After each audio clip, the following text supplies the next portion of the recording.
Hello everyone. I am your dark narrator here to guide you today. I know many of you use this video to help you drift off to sleep, but before you do, please like the video and subscribe to the channel. Also drop a comment letting us know where you're from and what time you're watching. Now settle in, get comfortable and relax. When I was 12 years old, I had a friend whose fascination with the devil became a consuming obsession. She frequently claimed she had sold her soul to him, and while her declarations unsettled me, they also intrigued me. It felt like she wielded a power over her own narrative, akin to a character from a story I had yet to fully decipher. One day, she brought an Ouija board to school, convinced that it would be our gateway to the supernatural realm. Her excitement was infectious, and I found myself swept up in the idea of connecting with something beyond. Hello everyone. I am your dark narrator here to guide you today. I know many of you use this video to help you drift off to sleep, but before you do, please like the video and subscribe to the channel. Also drop a comment letting us know where you're from and what time you're watching. Now settle in, get comfortable and relax. When I was 12 years old, I had a friend whose fascination with the devil became a consuming obsession. She frequently claimed she had sold her soul to him, and while her declarations unsettled me, they also intrigued me. It felt like she wielded a power over her own narrative, akin to a character from a story I had yet to fully decipher. One day, she brought an Ouija board to school, convinced that it would be our gateway to the supernatural realm. Her excitement was infectious, and I found myself swept up in the idea of connecting with something beyond our ordinary lives. We decided to sneak into a dimly lit bathroom during lunch, our hearts racing with the thrill of secrecy. The peeling paint on the walls and flickering overhead lights created an atmosphere ripe for a supernatural encounter. Once inside, we turned off all the lights, enveloping ourselves in a thick blanket of darkness. Armed with only the faintest glow from the stray light peeking through the cracks, we placed our fingers lightly on the planchette, its wood cold beneath our touch. At first, as we attempted to summon spirits, nothing significant happened. My skepticism began to rise. I couldn't shake the feeling that my friend was somehow manipulating the planchette, moving it ever so slightly under the guise of a spirit's influence. However, the air around us felt charged, electric with anticipation, like static before a storm. As we continued, I stole a glance into the shadows, and my heart almost stopped. There, amidst the thick veil of darkness, I saw a pair of piercing green eyes. They glowed with an unsettling luminescence unlike anything I had encountered before. They seemed to absorb the surrounding light and radiate an almost eerie allure.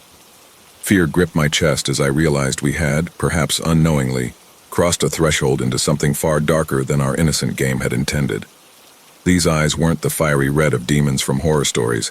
Instead, they emanated a chilling, otherworldly presence, sending shivers down my spine. Instinctively, I knew we needed to escape the bathroom. As I emerged from the suffocating darkness, I reached out and grasped her hand, feeling the cool tile beneath our feet contrasting sharply with the warmth of our intertwined fingers. However, as we rounded the corner, she suddenly paused, her brow furrowing and a look of bewilderment crossing her face. "Why are we in such a hurry?"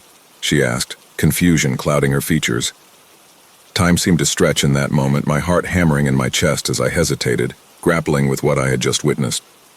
"What about the eyes? Did you see them?" I blurted out in desperation. Her reaction was surprising. She stared at me as though I had lost my grip on reality. "What eyes?" she replied, shaking her head with incredulity. She didn't see anything amiss. To her it appeared I was simply anxious. I felt a wave of disorientation wash over me. It was as though I had conjured a hallucination while she remained blissfully ignorant of the truth lurking in the darkness. After that disconcerting encounter, it felt as if she had vanished from existence altogether. There were no traces of her at school, no fleeting glimpses in the hallway or murmurs of her name.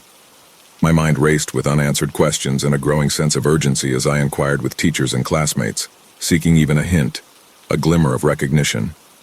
Their responses, however, were the same: blank stares and laughter, dismissive incredulity. "I don't know who you're talking about," they would say, leaving me feeling increasingly isolated and bewildered. In the following nights, a gnawing sense of unease enveloped me like a heavy cloak. It felt as if reality itself had subtly shifted, leaving me trapped in a world that grew increasingly distorted with each passing day.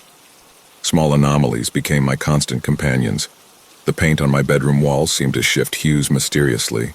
A beloved book would inexplicably vanish from my shelf, or I would catch a fleeting reflection in the mirror that didn't quite align with my own features. The most jarring experience, though, was the disorientation that came with time.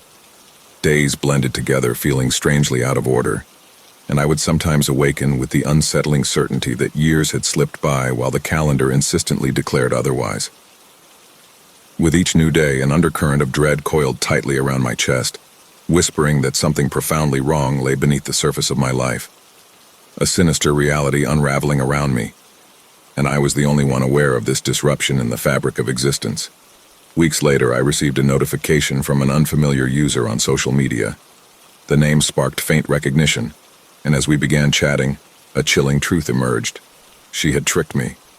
The friend I once knew was not who she seemed. She was a demon.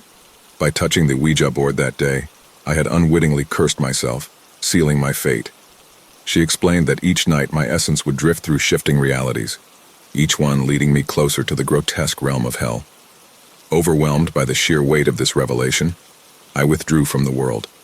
I barricaded myself in my room for a week, emerging only for food or to use the bathroom, too terrified to engage anyone. The faces around me, my family, my friends, seemed like hollow shells, mere puppets created by some malignant force intent on driving me mad. I had not lost my sanity. Rather, I had come to accept the crushing reality of my existence. It dawned on me that one day I would inevitably descend into hell, and there was nothing I could do to avert that terrifying fate.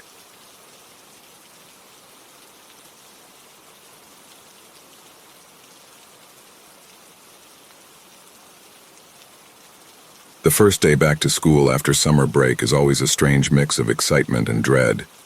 The smell of fresh textbooks, the glossy sheen of waxed floors, and the palpable anxiety hanging in the air made my stomach churn as I walked through the gates of Oakwood High. Little did I know this particular year would haunt me forever.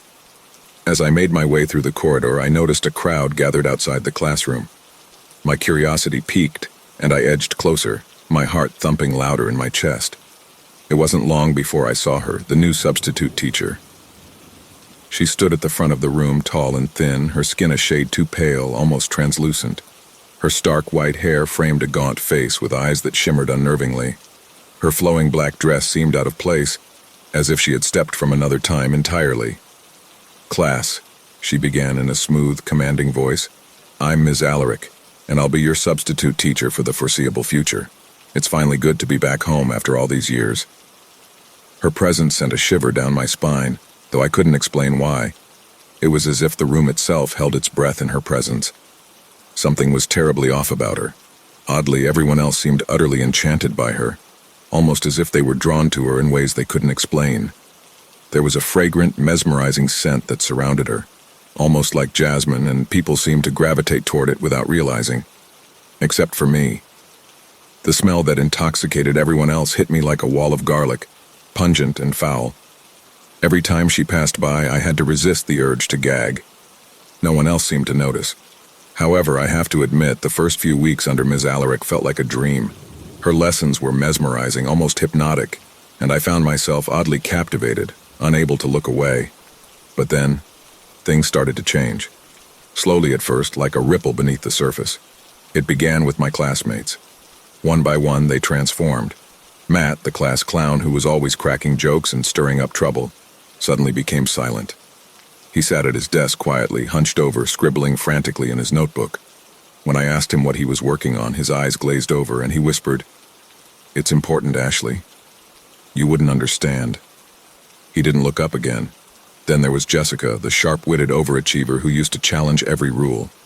She became disturbingly compliant, no longer questioning anything. In fact, she seemed to worship Ms. Alaric. "You're just not seeing the bigger picture, Ash," she'd tell me with a cryptic smile, her eyes glowing with unsettling adoration. More students started acting strangely. Their behavior shifted in unnatural ways. I felt increasingly isolated, like I was the only person left who hadn't changed. And things got worse. Simple arguments soon turned into brutal fights. I watched in horror as a group of my classmates attacked Sam, a quiet kid, just because he disagreed with something Ms. Alaric said. Their faces were twisted with rage, fists flying, while Ms. Alaric stood back watching with cold satisfaction. When the incident was brought to the principal, he barely reacted. The students were given detention, but no real action was taken. It was as if Ms. Alaric's influence had extended to the entire school. Students, teachers, even the janitor. Everyone seemed to fall under her spell, practically worshipping her as she strolled through the hallways. It felt like the whole school had fallen into her control except for me. I was the only one still who continued to be me. But why? Why wasn't I affected like the others? I couldn't figure it out. As the days wore on, it wasn't just their behavior that changed, it was their appearance too. My classmates began to look wrong. Their skin grew pale and waxy, their eyes vacant and unnaturally wide. I remember catching Angela in the bathroom mirror. Her fingernails had become freakishly long and her once bright blue eyes bulged unnaturally. She looked more like a corpse than a living person. "Why are you staring, Ashley?" she asked me in a voice too sweet, as her nails began to scrape down her face. Blood streaked across her cheeks, but she didn't stop, she just smiled. I bolted from the restroom, my heart pounding away in my chest. But the real horror began a week later when students started disappearing from school one by one. It started with Ms. Alaric asking, "Who's ready to volunteer for an exciting project after school hours?" Almost everyone raised their hand, but she chose Matt, who looked super thrilled. That was the last I ever saw of him. He didn't show up the next day. And it happened again the following week when another student would vanish, and no one seemed to care. Not their classmates, not even their parents. Matt's family never filed a police report or even came to the school to ask about their only son's disappearance. I was the only one who found this disturbing, and it terrified me. Determined to uncover the truth, I spent hours digging through old school records in the library. I remembered Ms. Alaric saying on the first day, "It's good to be back in this school after so many years." That meant she had to have been a student here once, or maybe even a teacher. I reasoned there must be records of her somewhere. This school was ancient, so I started poring through the yearbooks, which went back decades. And then I found it. My skin prickled with goosebumps right away when I saw her picture. In the 1986 yearbook, there was Ms. Alaric, only she hadn't aged a day. She was standing among students, looking exactly the same as she does now. The same hairstyle, the same clothes. No sign of aging, not even after nearly 40 years. What chilled me to the bone was the name under her picture. It wasn't Ms. Alaric, it was Pamela. Panicking, I tore the page from the yearbook, but just then I heard a voice behind me, icy and calm. "What are you doing, Ashley?" Ms. Alaric stood in the doorway, her expression unreadable. I froze. My mouth opened, but no words came out. "Curiosity can be dangerous," she said softly, a sinister smile curling her lips. I bolted from the room, not daring to look back. Her laughter echoed in my ears as I ran as if my life depended on it. I next went straight to the police station where my Uncle Henry worked as an officer. I showed him the evidence and tried to explain what had been happening. He listened patiently, but I could tell he was skeptical, until I showed him the page from the yearbook. When he ran a background check, he found out that Ms. Alaric had gone missing in 1986. She disappeared during a trek in the Appalachian Mountains and was never heard from again. Armed with this new information, Uncle Henry promised to investigate further. The next day, Uncle Henry arrived at the school with another officer. I watched from a distance as they questioned Ms. Alaric in the hallway. The conversation grew heated, and soon tempers began to fly. Suddenly, my uncle removed his gun from his holster and shot his colleague point blank in the face. I gasped, frozen in stunned silence as I watched the officer's body slowly crumple to the floor. Uncle Henry's expression was blank, like he was under a spell, and he walked toward me, gun in hand, like I was now the enemy. He grabbed my wrist and dragged me to where Ms. Alaric stood. The students gathered around, their vacant eyes fixed on me, waiting for her command. I'd never been so terrified in my life. As I stood mere inches from her, the stench from her body hit me like a wave of rot. My head drooped as I tried to control my fear. Slowly, I raised my gaze to meet hers. Her eyes were locked on me, unblinking. "You don't have to fight this, Ashley," she whispered. "Look at everyone else. See how happy they are. You could have that too. Just let go." That's when I felt it. The cool metal of the amulet pressing against my skin. My grandmother's amulet.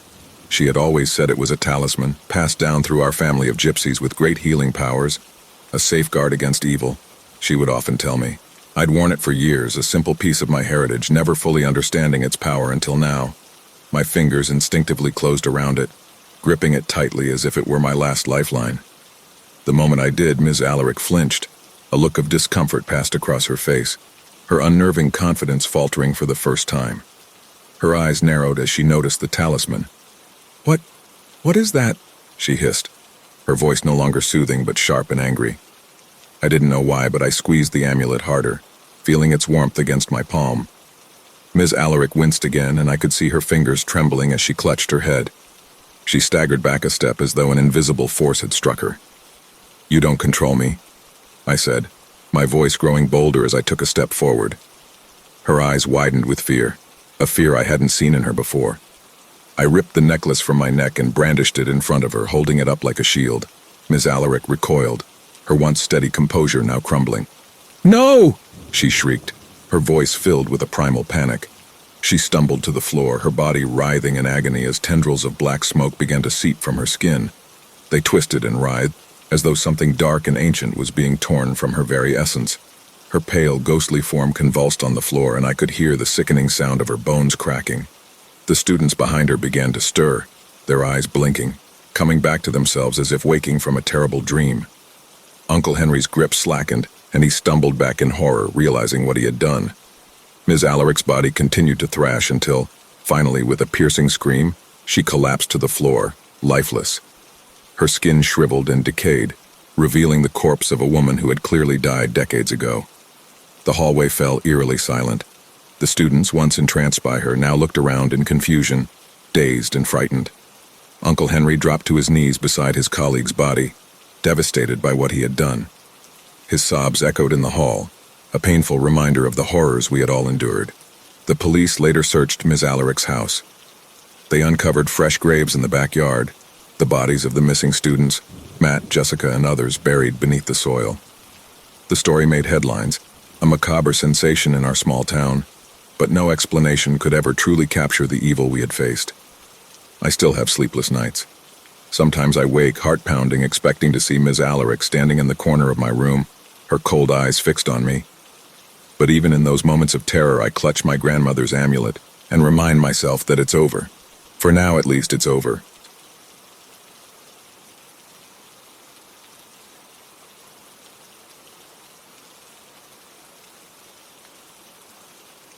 I have learned to live with them by now. It is not much different from how things were before they came. I still have my routine. I still wake up at 6 a.m., and I most certainly still drag my feet to work every morning. All of us do. There is no alternative. When they first arrived, we at least had the decency to fear them. Quiet chatter at the water cooler and careful whispers in the hallway carried our unease. There was a shared anxiety, a collective tension, because we knew nothing. What are they? What do they want? Why are they not doing anything? Our little town quickly developed a system. At first, we communicated their whereabouts through hand-drawn maps and word of mouth. Soon, Facebook groups sprang up dedicated to this very purpose. And now, thanks to some local software engineers, we even have an app. Documenting the locations and behaviors of unwanted visitors, there's an app for that. Regarding these creatures, our knowledge is lacking, to say the least. But we've learned a few things. 1. They come in the night. From where? We don't know. There have been sightings of them crawling out of drain wells, jumping from rooftops and somehow squeezing themselves out of pipes. However, I can't confirm any of this firsthand. I've never seen them move. 2, once they find a spot, they seem to return to it every night. It's almost as if they enjoy things. Of course, this makes it easier to document their locations, but it has drawbacks too. For example, our next-door neighbors have a window in their bedroom that faces the complex courtyard. One of them took a liking to that very spot. Imagine trying to get ready for bed every night while one of those things stares at you with its small, black, beady eyes. Needless to say, our neighbors haven't opened their blinds in over a year. 3. The only thing they do is observe. If you encounter one, it won't move, it won't touch, threaten, or harm you. But it will watch you. As for why, we still have no idea. 4. They seem to be local to our town. I haven't heard of sightings anywhere else, and the only channel that covers them is our local news. The police department is aware of them, but they're the only authority that even acknowledges their existence. We've tried contacting every government agency imaginable, the FBI, CIA, Homeland Security, but no one has done anything, apart from silencing those of us who try to go public. We're on our own. That's the extent of what we know. As you might imagine, many theories have emerged. Most of them are biblical in nature or resemble fairy tales. Punishment for our sins, the rapture, that sort of thing. The most interesting theory I've heard suggests that they were once normal humans, sent by a foreign power to intimidate and destabilize us. But if you've ever seen one, you'd know immediately that they are not human. I still remember my first encounter. The first encounter anyone ever had. It was a foggy Thursday night, just past midnight. I'd stayed late at the office, finishing up a report that wasn't due for another week, but anything to avoid the silence of my apartment. The streets were deserted as I walked home, the dim glow of streetlights failing to cut through the mist. That's when I saw it. At first I thought it was a person, a shadow slouched against the wall of the laundromat. But as I got closer, my steps faltered. It was taller than a person should be, impossibly thin, like someone had stretched it. Its limbs were too long, dangling in strange angles as it hunched forward. It didn't seem to have a face, not really. Just smooth, pale skin that shimmered slightly in the light. And then there were the eyes, two small black beads, unmoving, unblinking, fixed directly on me. I froze, clutching my bag so tightly my knuckles turned white. It didn't move. It didn't make a sound. It just watched. I tried to tell myself it wasn't real, that I was imagining things, that I was overtired. But the weight of its gaze was undeniable, like a heavy, oppressive presence pressing down on me. My heart thundered in my chest. I took a step backward, then another. Its head tilted ever so slightly as if studying me. I couldn't stand it anymore. I turned and bolted, sprinting the rest of the way home without looking back. I slammed my door shut, locked it, and collapsed against it, gasping for breath. That night, I didn't sleep. I sat on the couch with all the lights on, waiting for morning. I kept telling myself I wouldn't go outside again. Not alone. Not at night. But life has a way of making you adapt. Bills pile up, groceries run low, and work doesn't wait for fear. So I learned to live with them, we all did. Now I see them often. Sometimes on my morning walk to work, standing silently in alleyways or perched on rooftops. Sometimes in the park, leaning against a tree as couples stroll by, oblivious. I've even seen one sitting on a swing in the children's playground. Its long legs folded awkwardly, the chains creaking softly under its weight. But it's not just their presence that unnerves me. It's the feeling that they know something we don't. That their endless watching isn't idle curiosity, but something deliberate, something calculated. Sometimes I wonder if we'll ever know what they want, or if we're better off not knowing at all.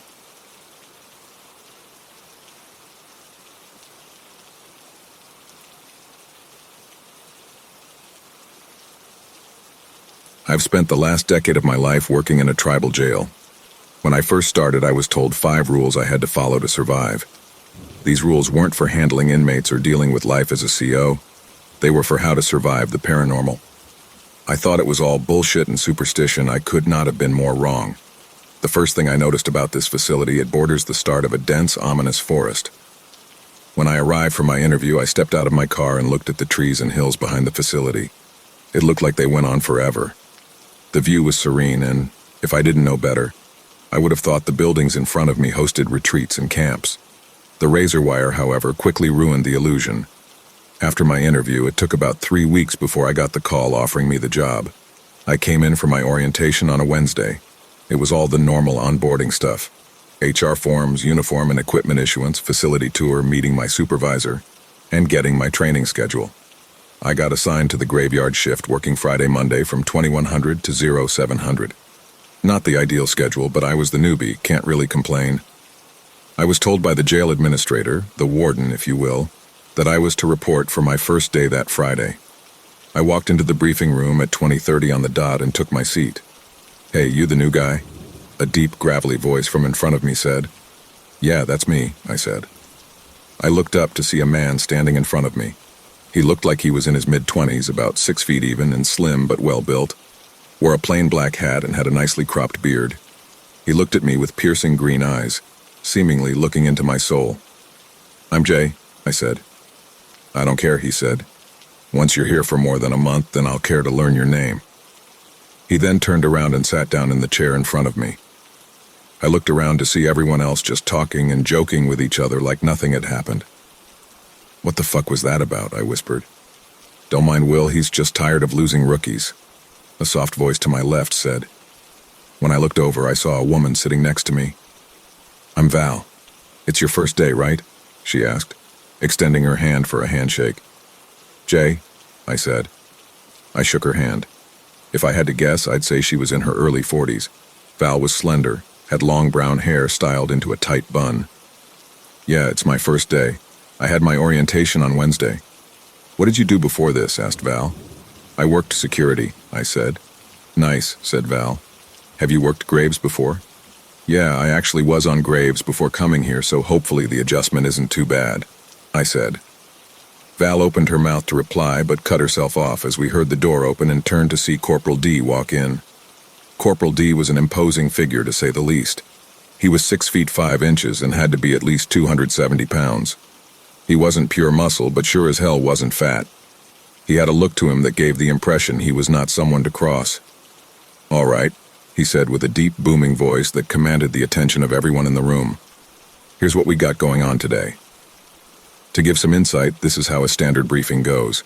It usually starts with a general rundown of what happened on the prior shift. After that, the supervisor will typically give out the post assignments, followed by any special tasks or assignments if there is any. Most of the time, that's the end of it. The supervisor will ask if there are any questions, very rarely is there, and then dismisses us to go to the floor and start shift.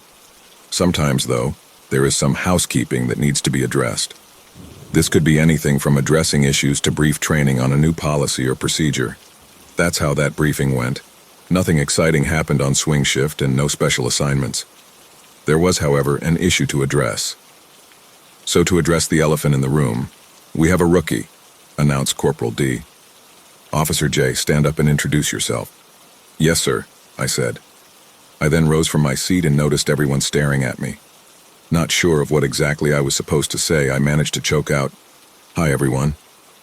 I then attempted to sit back down before Corporal D stopped me, saying, "Tell us a little about yourself. Have you worked in a jail before? Have you worked graves before? Do you believe in ghosts?" I could almost see a sly smile on Corporal D's face. "I have not worked in a jail, let alone been in one before. I have spent the last year working graves doing security work. As for if I believe in ghosts," I laughed. "No, I don't believe in ghosts or ghouls or things that go bump in the night. I'm not a kid." I smiled until I noticed everyone's faces go from smiling to serious. Corporal D looked at me and said, "Oh, you will." He then looked back down at his papers. "All right then, everyone has their assignments. Officer J and Officer Will, stay behind. Everyone else, get to work." Everyone but Will and I stood up and left the room, not before a couple mocking somebody's in trouble comments. Once everyone left, the room was silent. Will was the first to speak. "What did I do this time?" Corporal D narrowed his eyes at Will before cracking a smile. "You kept bitching that the last rookie wasn't being trained right. Because they weren't. I spent half the time untraining the bullshit they learned working on day shift. That is why we lost him," Will said. Corporal D shot Will a look that reminded me of when your mom hears you swear. "Well, I talked to the brass and got them to try it your way this time." Will looked surprised. "What do you mean?" he asked. "Jay is fresh blood. He hasn't had any prior training. This is your opportunity to prove that your way of training works," Corporal D said. "However, if you fuck this up, we'll both be held responsible. Understood?" "Understood. Thank you for the opportunity, sir," Will said. "Jay, you will be attached to Will's hip. If he needs to shit, you help him wipe. Make sure you listen carefully to everything he teaches you. If you do that, then you'll turn out just fine," Corporal D said before putting a 3-ring binder on the table in front of me. "This binder contains every policy, procedure, and schedule you need to know. Consider this an extra limb during your training. If you don't have it with you every day, then you aren't ready for work. Read every page carefully. Memorize it," he said. Corporal D then leaned in close. "I mean it, Jay. Read every fucking word." "Yes, sir," I said. "I promise I won't let you down. I'll read it on my weekends if I have to." "I hope not.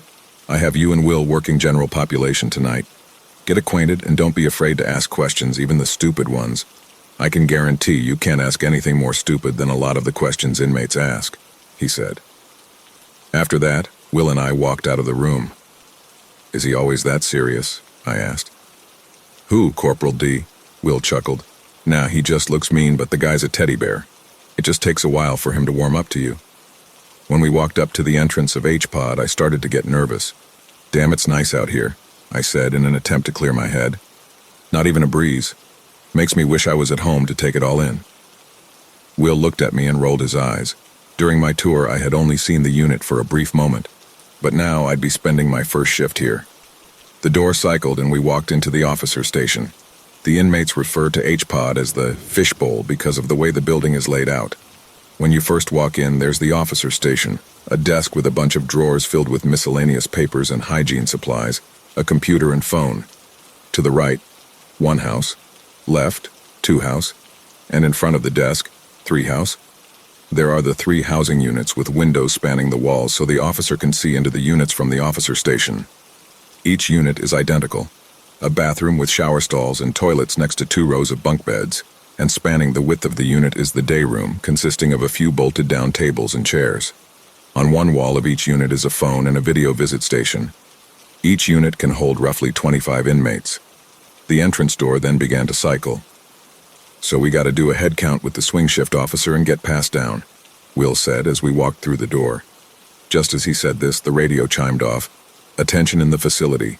Formal head count is now in progress. Will and I proceeded into the officer station and placed our things on the desk.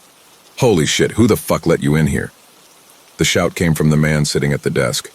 Oh, sorry, I'm Schmidt. You must be Jay, right? Yeah, that's me, I said. Schmidt was an older, heavyweight man with a mustache.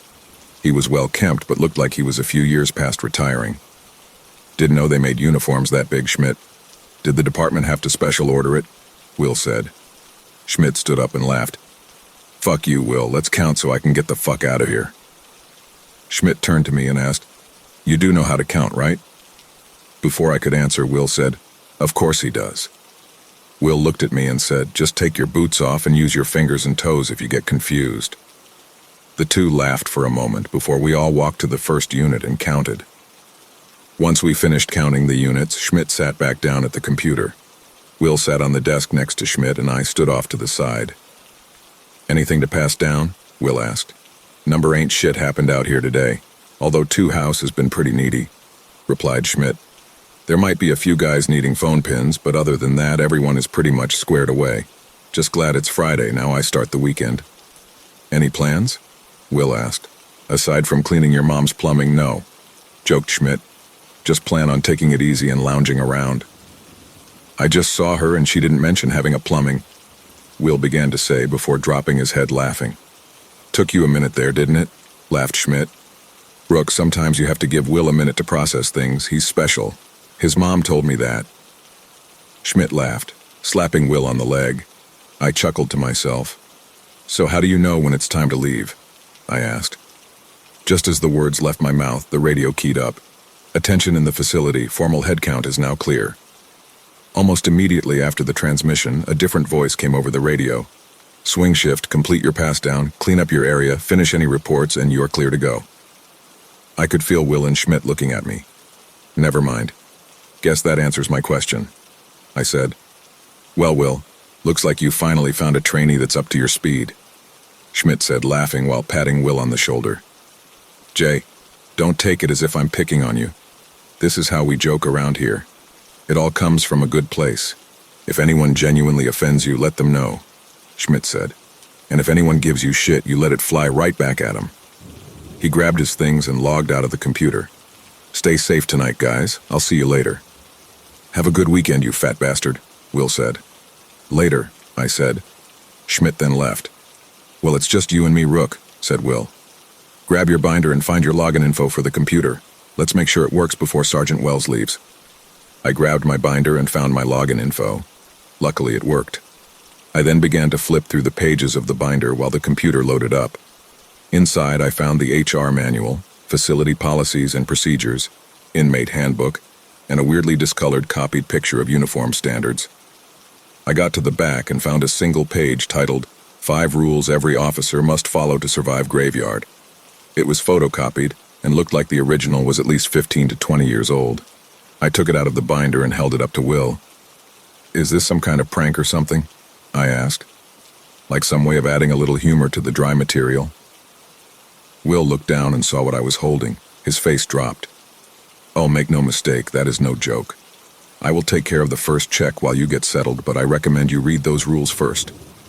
He stood up and walked towards one house. While Will did the cell check, I read the rules. Rule 1. Don't whistle at night. Rule 2. Take a partner when doing a perimeter check when possible.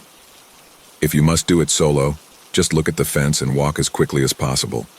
Do not talk to the woman in the tree line. Rule 3. If an inmate says they saw a shadow with nobody attached to it, acknowledge them, then move on like nothing was said. If you see a shadow with nobody attached to it, just turn and walk away. Rule 4. If you hear your name but nobody is around, act like someone was there and shrug it off like you just missed them walking away. If you hear someone talking to you after shrugging it off, do not follow the voice, especially if you are outside. Rule 5.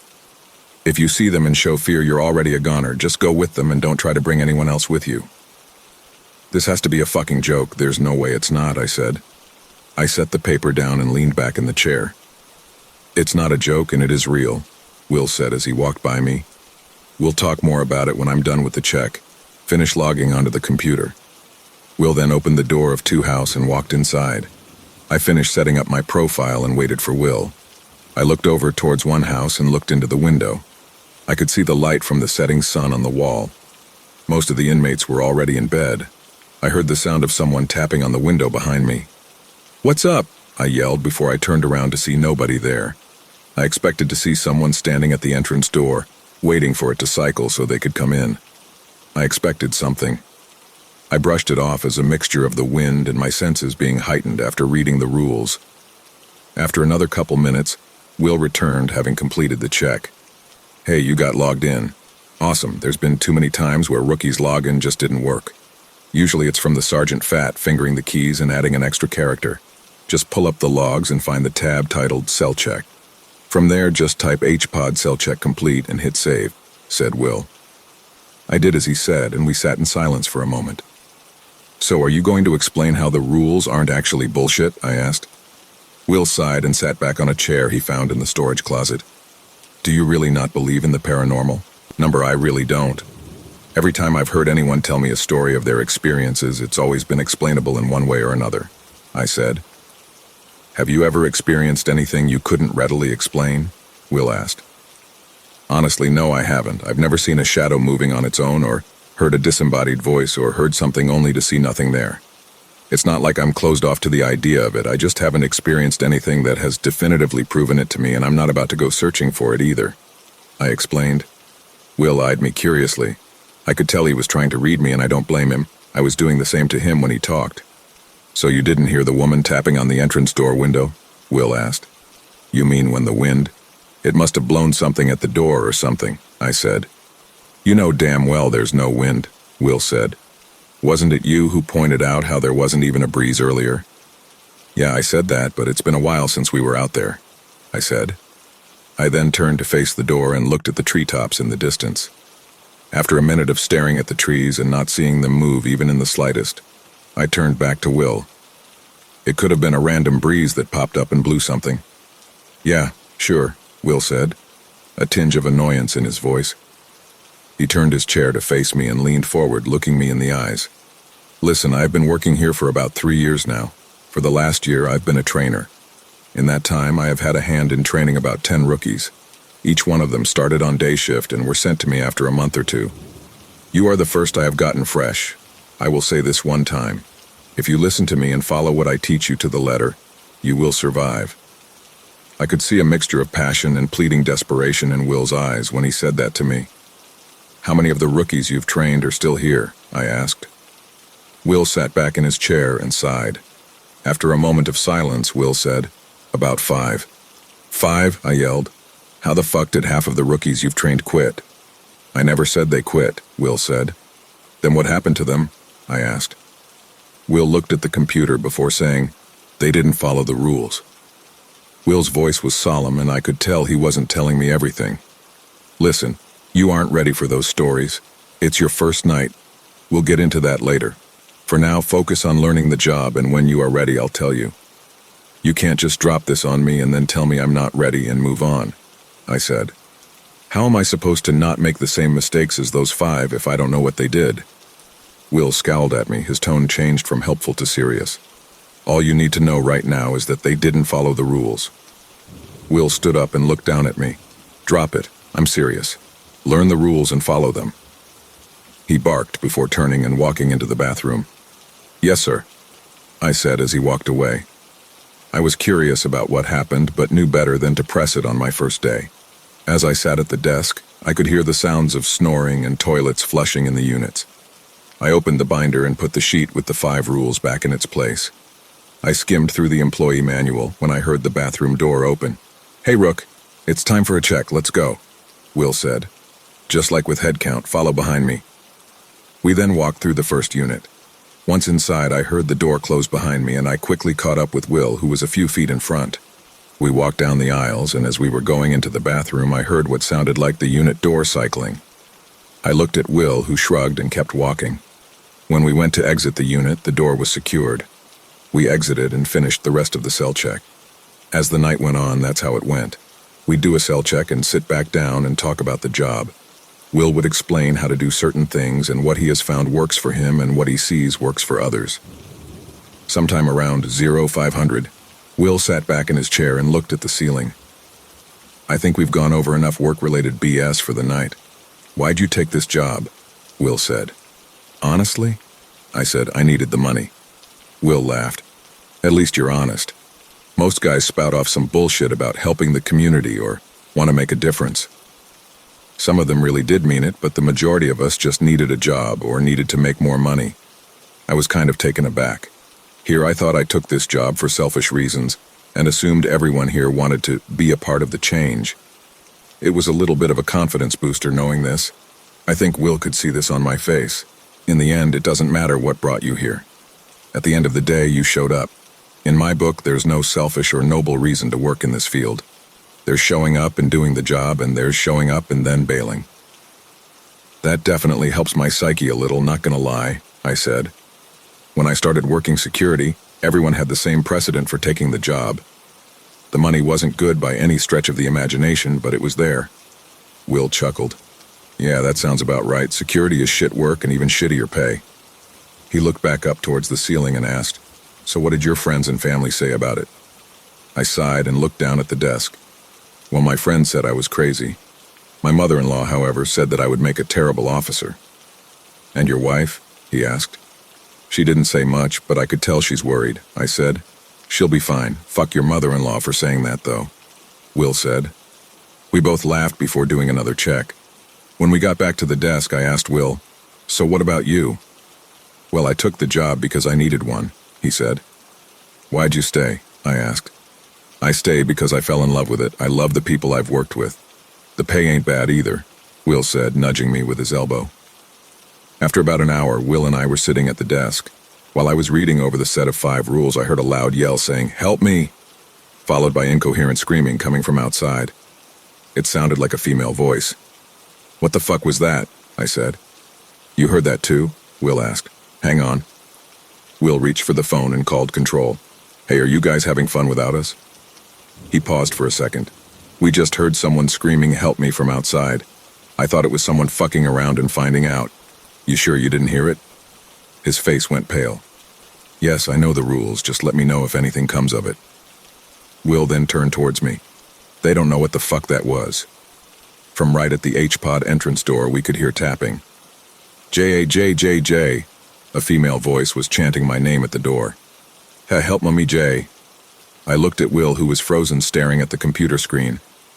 Remember the rules. Act like it's not happening and just stare straight ahead, Will said. Fucking help me, Jay, the voice screamed. The door began to shake violently and the taps turned to booming thuds. Jay, I know you can hear me, I can see you shaking. The thuds grew faster and began to take on this wet sound, almost like whatever was hitting the door was bleeding. You fucking coward, Jay. They will eat your eyes and fuck the holes left behind. When he is done with you, you'll wish you went to hell. One more loud, shrill scream came from the door before it was silent again. "Well, what was that?" I said shakily. My whole body was trembling. "Please tell me this is some kind of sick hazing tradition," I begged. Will shushed me and whispered, "Shut the fuck up." After what felt like eternity, but was only about 5 minutes, Will looked at me. His eyes were misty and it sounded like I could almost hear him sniffle. "Have you ever been here before?" he asked. "Number outside of my interview and orientation, this is my first time here. I'm not even from this area," I said. "Can you please explain what the fuck that was about?" That was something I have not experienced in a few months. I've experienced her several times over the years, and no matter how it goes, you never get used to it, Will said. "We've taken to calling her Banshee. Now, if that's what she is, I don't know, nor do I care to find out." "How did she know my name?" I asked. We both were looking dead ahead still. "Nobody knows how any of them know anything about us, but they do," Will said. "So what do we do from here?" I asked. We sat in silence for a moment before Will shook his head and said, "I'll report it to Corporal D and let you know what he says." Will stood up and looked at the time. "Let's do a check real quick and then I'll see if Corporal D will come out here for a minute." I stood up and panned my eyes from 3 house to the entrance and exit doors. That's when I saw it. Will," I said. "What's up?" he asked. "Look," I said, pointing at the entrance door window. "Well, that's new," Will said. We both stared at the door and saw written in blood on the window the words, "Jay, help me." "Let's do this check real quick," Will said. "The quicker we finish it, the quicker I can talk to D." There were only a couple of inmates up when we did our check in one house. "Hey, CO, can you tell that bitch outside to shut the fuck up? We trying to sleep in here and she woke a few of us up." One inmate said, "Yeah, the guys inside are dealing with it, sorry man, caught us off guard too." Will said, "You guys hear anything before the screaming?" An inmate that was laying on a bunk along the wall facing outside sat up and looked at us. "Yeah, I heard scratching on the wall for about 20 minutes or so before the yelling happened," he said. "Anything else?" I asked. "Actually, yeah," the first inmate said. "It looked like someone was looking in the window before we heard the scratching sounds." Will pointed at the window on the wall. "That window?" he asked. "Yeah," the inmate replied. "That window is at least 9 feet off the ground," Will said. The room went silent. Nobody said anything else after that. Will and I continued our check. None of the other units reported hearing anything. We returned to the desk and Will called Corporal D. "Hey, Corporal, can you come out here for a minute? Got something you need to see," Will said. Right as he hung up the phone, we both looked at the door again. "Holy shit," I said. The writing was gone. We both approached the door and looked at the glass of the window. "No sign of it being cleaned off," I pointed out. "Yeah, no sign of rain either. What the fuck, man?" Will said. I could tell he was frustrated. He quickly returned to the desk and called Corporal D again. "Hey, instead of coming out here right away, I need you to review cameras," Will requested. "Yeah, the entrance door between 0500 and 0520. Tell me if anyone approached it or cleaned the window." "Hey, Will," I said. I gave the window a further inspection. What I initially saw gave me the chills. The same layer of dust was on the window with no signs of anybody touching it at all, let alone signs of someone writing on it and then cleaning it off. "What's up, Jay?" Will said. I turned to look at Will. When I made eye contact with him, his eyes went wide. "Doesn't look like..." I froze when I saw his expression. "What?" Will didn't say a word but pointed back at the window. When I turned back around, I saw it. What the actual fuck? There wasn't anyone on the other side of the door, but something was writing on the window. Jay was the first word finished. It took a minute, but we both watched as the words were written. Jay, Will, die. When I looked closer, it was unmistakable. It was written in blood. Just then the phone rang. Will picked it up. "H-Pod, Officer Will." I walked back to the desk. Though I couldn't make out what the voice on the other end was saying, it sounded panicked. Will's face went pale. "Understood. I'll let him know." He hung up the phone and looked back at the window. "We haven't experienced this before. Unexplained knocks, shadows moving, disembodied voices, sure. But this..." Will paused. "I haven't seen writing inside the fence before." "What do you mean by inside the fence?" I asked. "Most of those rules are for when you're out on a perimeter check. I've seen my fair share of weird and unexplainable shit here, but nothing like this, Will said, not taking his eyes off of the window. He composed himself and looked back at me. So a bit of bad news. I can promise you nothing is worse than seeing your name written in blood 2 different times, I joked. Well, we are going to have to stay behind for a debrief with Corporal D, Will said. Just then I saw a flash of light come from outside the door. Once my eyes readjusted, I could see Corporal D standing there with a camera. Holy shit. I've heard stories from back in the day when this would happen, but they always said the evidence disappeared before they could collect evidence, Corporal D said while he was walking through the door. He pulled out a collection kit and took a sample of the blood. Hopefully this comes back with something. Maybe then we can get some answers. What do you mean answers? I asked. Need to know basis, Rook, Will said. And trust me when I say, you probably don't want to know. Corporal D laughed. Will's right, kid. If you need to know, you'll get an update. Corporal D walked up to the desk and saw I had the rules sitting on top of my binder. Oh, good. You're learning the rules. He looked at me with a grin. So you still not believe in ghosts? I can confidently say I am not sure at all anymore, I said smugly. Listen here, smartass, Corporal D said. Let's see if that opinion changes. He looked at Will now. I'm gonna steal your rookie for a little bit. Will looked at Corporal D, then at me and said, Sounds like a plan, sir. I then followed Corporal D up to control. What's going on, sir? I asked. I grimaced as the words left my mouth, realizing I should just keep my mouth shut. You'll see, he replied. When we got to control, I could see the camera viewing H-Pod was up on one of the screens and it was paused at 0455. Have a seat, Corporal D commanded. I sat down and watched the screen as Corporal D hit play. I watched as Will and I could be seen at the desk and all the inmates in the units were sleeping save for 1 or 2. After a minute of nothing, I saw it. There was a dark shadow-like mist that formed just outside the wall to one house. It morphed into a humanoid form and appeared to climb the wall before seemingly peering into the window of one house. It then disappeared before reappearing outside the entrance door. What the fuck? I said. Just then I could hear the screaming and yelling. The shadow appeared to slightly lose shape with each scream. The camera switched to the interior view. I could hear the tapping on the glass. It switched back to the view with the shadow. Then it happened, the door bowed with each bang. I watched as red blotches appeared on the glass of the window. Then, silence. I looked closely in disbelief. No fucking way. The shadow reached an arm up to the window and began to write. But from the camera, it was different.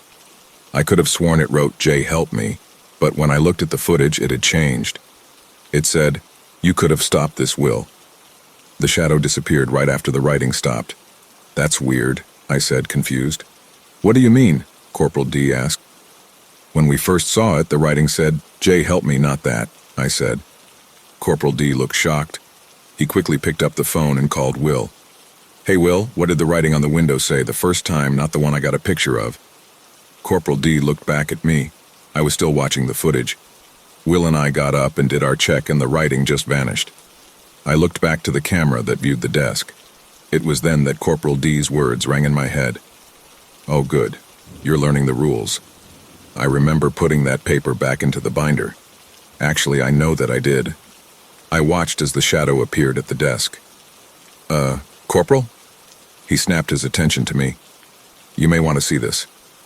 He hung up the phone and we both watched as the shadow opened my binder and took out the paper with the rules on it and placed it on the desk. Wow, Corporal D said. We continued to watch as the shadow disappeared again. Corporal D switched the camera back to the view of the door. The shadow didn't reappear this time, but the words, J will die, spelled themselves out on the window. And now we are all caught up, he said. What did Will say was written the first time? I asked. Same shit you said, he replied. So let me ask you again. I cut him off. Yeah, I'd say it's safe to say I believe now. Corporal D laughed and patted me on the shoulder. Didn't think something would happen this soon. Sorry you had to go through this on your first night. He said, just get back to your post and tell Will there's no need for a debrief after shift. Thank you, sir. I will deliver the message, I said, standing up. As I walked out of the room, Corporal D told me, Oh, and Jay, don't quit on us now. Sir, I said with a smile, I quite literally can't afford to. So I guess I better get used to this kind of shit. When I got back to H-Pod, Will was sitting at the desk. "How'd it go?" he asked. "You definitely need to see that footage," I said. "Oh, I plan on it." Will laughed. "Hey, when the daywalkers get here, we'll leave this out of our pass-down. They don't understand, and I don't feel like explaining my sanity." I just nodded my head in agreement. The sun began to rise, and the day shift officer arrived, and we did head count. Once we finished telling him how nothing happened, we left. As we walked out of the facility, I couldn't shake this feeling that I was being followed. When I got into my car and looked out the windshield, I thought I saw a woman standing in the tree line, staring right at me. Remembering Rule 2, I turned my car on and drove home. About 3 months after my first shift, I was all trained up. I was posted as a roamer for my first solo shift. I say solo because I wasn't actually on my own, technically. When you are posted as a roamer, you have a partner. When I was in training, I was always with Will, so technically I was his partner. This is because, as the rules state, you have to bring a partner with you whenever you do a perimeter check or go outside the fence line. My partner that night was Val. Outside of our brief interaction on my first night, I hadn't worked with Val all that much. She was nice and very helpful. We all joked that Val was the mom of the shift. When I got hurt, only minor scratches after a fight with a drunk guy that was being booked in, she was the first one to yell at me for not going to see the nurse afterwards. I'm sure that if it wouldn't have gotten her in trouble, she would have dragged me by ear to the medical office. "So Jay, how are you liking the job so far?" she asked. We were walking in from briefing together after getting our special assignment for the night. "Good. Aside from all the annoying questions the inmates ask, I think I'm starting to get it," I said. "I got a question for you." "What's up?" Val asked. "So Corporal D said that both Days and Swings reported outside calls coming in, reporting a woman spotted in the woods just outside the perimeter," I said. "Is this something that happens often?" We stopped walking and Val looked at me for a moment. "Kinda." She said, "We get calls about hikers or hunters or hell, sometimes groups of teenagers hanging out in the forest all the time. This isn't something too out of the ordinary." She sounded like she was choosing her words carefully. I looked at Val and could see something was bothering her. Corporal D had the two of us stay after everyone else. Our special assignment was that we had to do a perimeter check once an hour. Normally there's only 2 to 3 perimeter checks done per shift, once at the start of the shift and once towards the end of the shift, and if nothing is going on, once in the middle of the shift. That night we'd be doing 5 times as much as normal. The assignment didn't end with that, however. We technically have 4 perimeters. There's the interior perimeter, which is everything inside the interior fence, the fence that lines the yard. Then there's the space in between the outer perimeter fence and the yard fence. We call this area no man's land, since it's not used for anything other than emergency evacuation meeting points and access to maintenance closets. After that, you have the exterior perimeter. This refers to everything outside the fence that encompasses the entire facility. Normally, when we do a perimeter check, we start with an interior perimeter check. This is done by checking the recreation yard and interior fence, making sure the fence has no signs of damage or tampering, and checking the entire yard for contraband and/or hazards. When we do an exterior perimeter check, we ensure the exterior fence is intact and check for any possible contraband stashed outside. Usually these are the only checks done, but we were tasked with checking the 4th perimeter once every 2 hours as well. This is a fence that is about 100 feet into the tree line. It serves as a barrier separating the outer perimeter of the facility from the residential area, about 3/4 of a mile behind the tree line. Unlike the interior and exterior fence, this one doesn't encompass the property. Instead, it's in a L shape and is only about 1,000 feet long in total. It is only accessible on foot through roughly carved trails that line the fence. During daylight hours, it's a beautiful hike through the forest. When the sun is out, the thick tree canopy provides a pleasant balance between shade and visibility. Don't get me wrong, the forest surrounding the jail has an eerie feeling to it. Regardless of the time, you always feel like you're being watched or followed. At night, it's straight out of a horror movie. Without a bright flashlight, it's impossible to navigate since the thick tree canopy blocks any ambient moonlight. During my training, Will only showed me this fence one time, and that was when the sun was out. "Hey, you okay?" I asked. "Yeah, why?" she replied. Val was normally very chipper and talkative, but after hearing what our assignment was, she was acting off. "Just seems like this assignment is bothering you. Normally you'd be talking my ear off about the weekend, but you haven't said much since briefing," I said. "I'm fine," Val said. Her tone was uncharacteristically short. The door into the facility slid open with a metallic clang like it always does. Out of the corner of my eye, I could see Val flinch with the clang. "I'm going to set my shit down and check out my gear from control," I said. "I'll meet you in the yard at 21:30 and we can start the first check." "Sounds good," she said. I went to the control room and checked out my radio, the keys to the personnel gates and the fences, and a flashlight. Corporal D handed me a different flashlight than normal. Usually, we get issued a generic run-of-the-mill flashlight, nothing special to it, just bright enough to see in the dark areas of a unit without waking the inmates. This one was a big fuck you flashlight. The bulb was at least 6 inches around and it was about a foot long. On the side of it read 100,000 lumens LED in white lettering. "Whoa, this thing is fucking huge," I said. "Yeah, we ordered that a couple months ago for perimeter checks and it arrived earlier today," Corporal D said. I turned it on in the admin office and it lit up the room like it was daylight. "I think it should be sufficient for tonight, just don't lose it." "Well, as long as it lights the way, it'll work," I said. "I'll let you know how it works when I get back from this check. Hell, if you got nothing going on later, maybe you'll join us for a check and see it in action." "We'll see," he said. I turned and walked out of the room. After I secured the control door behind me, I turned to see Will standing in the hallway. "Hey Will, what's up?" I asked. Will opened the door to the attorney visit room. A small room with no cameras for attorney-client privilege. Supervisors would pull you into this room to have unpleasant conversations. Officers, however, would use this room to talk without people eavesdropping. So when Will motioned for me to step in the room with him, I knew something was wrong. "Jay, we need to talk," he said, making sure the door was closed. "You remember how on your first night, you asked me about the 5 rookies I lost?" he asked. "Yeah, I remember you telling me that I wasn't ready," I said. "Why?" "Val told me about your guy's assignment tonight and what Corporal D reported sparked it," he said. "Before you start these checks, you need to know something." "What are you trying to say?" I asked. "You're ready, Jay," Will said. My demeanor changed from nervous to excited, and I smiled ear to ear. "Don't let it go to your head. This isn't a good thing, but it is something you need to know." My smile vanished. "Oh shit, is it that bad?" I asked. "Let me start from the beginning and you can make the determination after that," he said. We both sat down at the table across from each other. "About 2.5 years ago, I was in your shoes. I was let loose on my own and it was going great." Will was staring down at his clasped hands that were resting on the table. "That was until another rookie, Ryan, I got hired on with, and I was tasked with checking in on a report of some kids running around in the trees on the perimeter. It was dusk and the air was still. We radioed in that we were beginning our check. It took us about 10 minutes to reach the closest corner of the fence behind the tree line because we were joking around and horseplaying. By the time we got to the fence, it was dark, like nighttime level dark.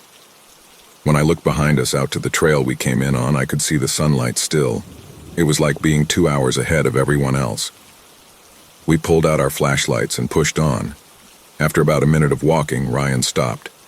I could see he had squatted down and was looking at the ground in front of him. Will paused for a minute and looked up at me. I could see on his face that he was searching for the words. "What's rule number 1, Jay?" "Don't whistle at night," I said. When I saw what he was looking at, I froze. There were dozens of child-sized footprints in the dirt. Ryan stood up and we both heard a whistle. It sounded like when someone tries to mock a bird call. We looked at each other.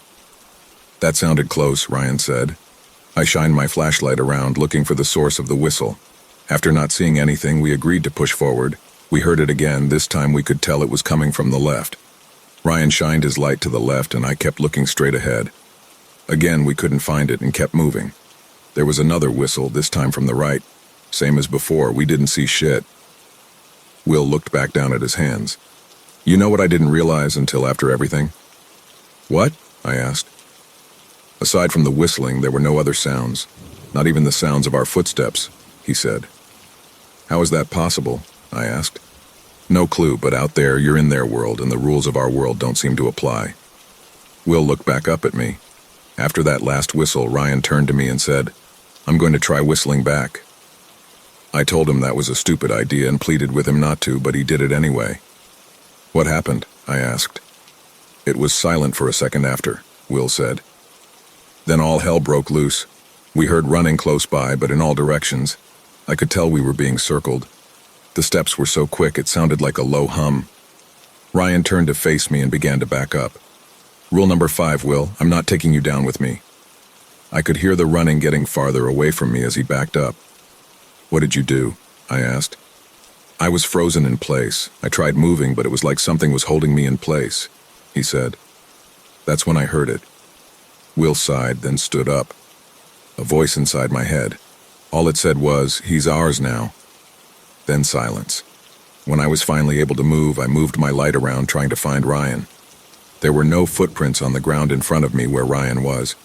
I couldn't bring myself to push forward, so I backtracked. While I was walking back to where we entered, I noticed something. Will leaned back against the wall.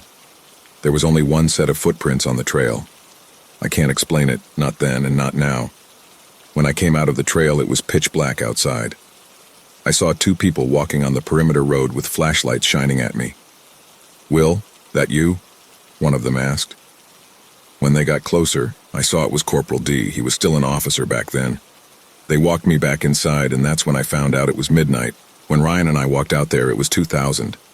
We had been gone for 4 hours, but it only felt like 30 minutes. They asked about Ryan, but all I could say was they took him. Will stepped up to the table and leaned in close to me. "Remember the rules and follow them, Jay. 3 of the 5 rookies I was talking about all fell to the same fate. Learn from them, from me." "I won't, Will, I promise," I said. He nodded at me and we walked out of the room. When I looked at my watch, I saw it was 21:30. Shit, I gotta go meet up with Val in the yard. It's time for the first check. I split away from Will and began to walk out towards the yard. "Stay safe. Let me know how it goes if you come back," Will said with a smirk. When I got through the door leading out to the yard, Val was already checking the fence. "Look who decided to show up," she yelled. I radioed to control that we were beginning the interior check and caught up with Val. "Sorry, I was talking to Will," I said. We finished with the interior check and I keyed into the personnel gate. "So, he told you about Ryan?" she asked. I swung the gate open and we walked into no man's land. I called in the end of the first check and the start of the second. "Yeah," I whispered. "You okay?" she asked. I locked the gate back up and we began to walk along the interior fence. "I know it's a lot to take in, but don't let it get to your head. I need you on your shit tonight." "I'm good, I promise," I said. I started to get this feeling of being watched the closer we got to the tree line. I turned on the flashlight and shined it at the exterior fence. Holy shit, Corporal D wasn't kidding. This thing is like having sunlight in your hand. "No kidding, it's almost too bright," she said. Val was right. When I pointed the light at the chain-link fence, it reflected off the metal almost to the point of not being able to see past the fence. We walked in silence for a couple minutes before I was frozen in my tracks. I heard what almost sounded like whispering coming from just beyond the fence. "Did you say something?" I asked. "No, why?" asked Val. She stopped a few steps ahead of me before turning around. "Could have sworn I heard someone talking," I said. "Let's keep going." "Yeah, the quicker we can get back inside the better. I'll keep an ear out," she said. While we were walking, I could hear the wind blowing through the trees and crickets chirping in the bushes. Once we finished the second check and walked through the last gate and out the exterior fence, all the sounds vanished. It was like walking through a portal. I radioed control that we were starting the final 2 checks and we started walking. After about 2 minutes of silence, I looked at Val. "You hear that?" "No, what are you—" She stopped herself mid-sentence. "What the fuck?" "Yeah, I know." When we stopped walking, I noticed that we had finished the exterior check. "I know this is probably the last thing you want to hear, but all we have left is the back fence." I looked at my watch to make note of the time. It was 21:45. I turned my flashlight to the tree line, and about 15 feet in front of us was the trailhead. "Fuck it." I sighed before radioing to control that we were entering the trail. "Let's get this over with," she said. We entered the trailhead, and I kept the light pointing straight ahead. Even with how bright the light seemed outside the trail, we could only see about 10 feet in front of us. It was like there was a black sheet being held up at the end of the beam. As we walked along the trail, my eyes kept panning to the ground, looking out for the little footprints Will told me about. But there was nothing there. "What's that?" I said, as I saw an orange landscaping flag on the ground. Written on the flag was confirmation code 36021. I had Val write down the code. "Let's leave this here." Something tells me taking anything from here is a bad idea. No argument here. Wonder why it's here, though.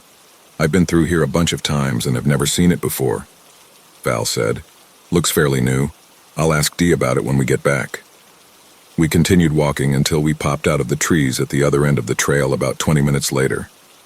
Well, that was uneventful, I said. Don't get cocky, we still have more of those checks ahead of us, Val said. What time is it? I looked at my watch. Strange, I said. My watch says 21:45.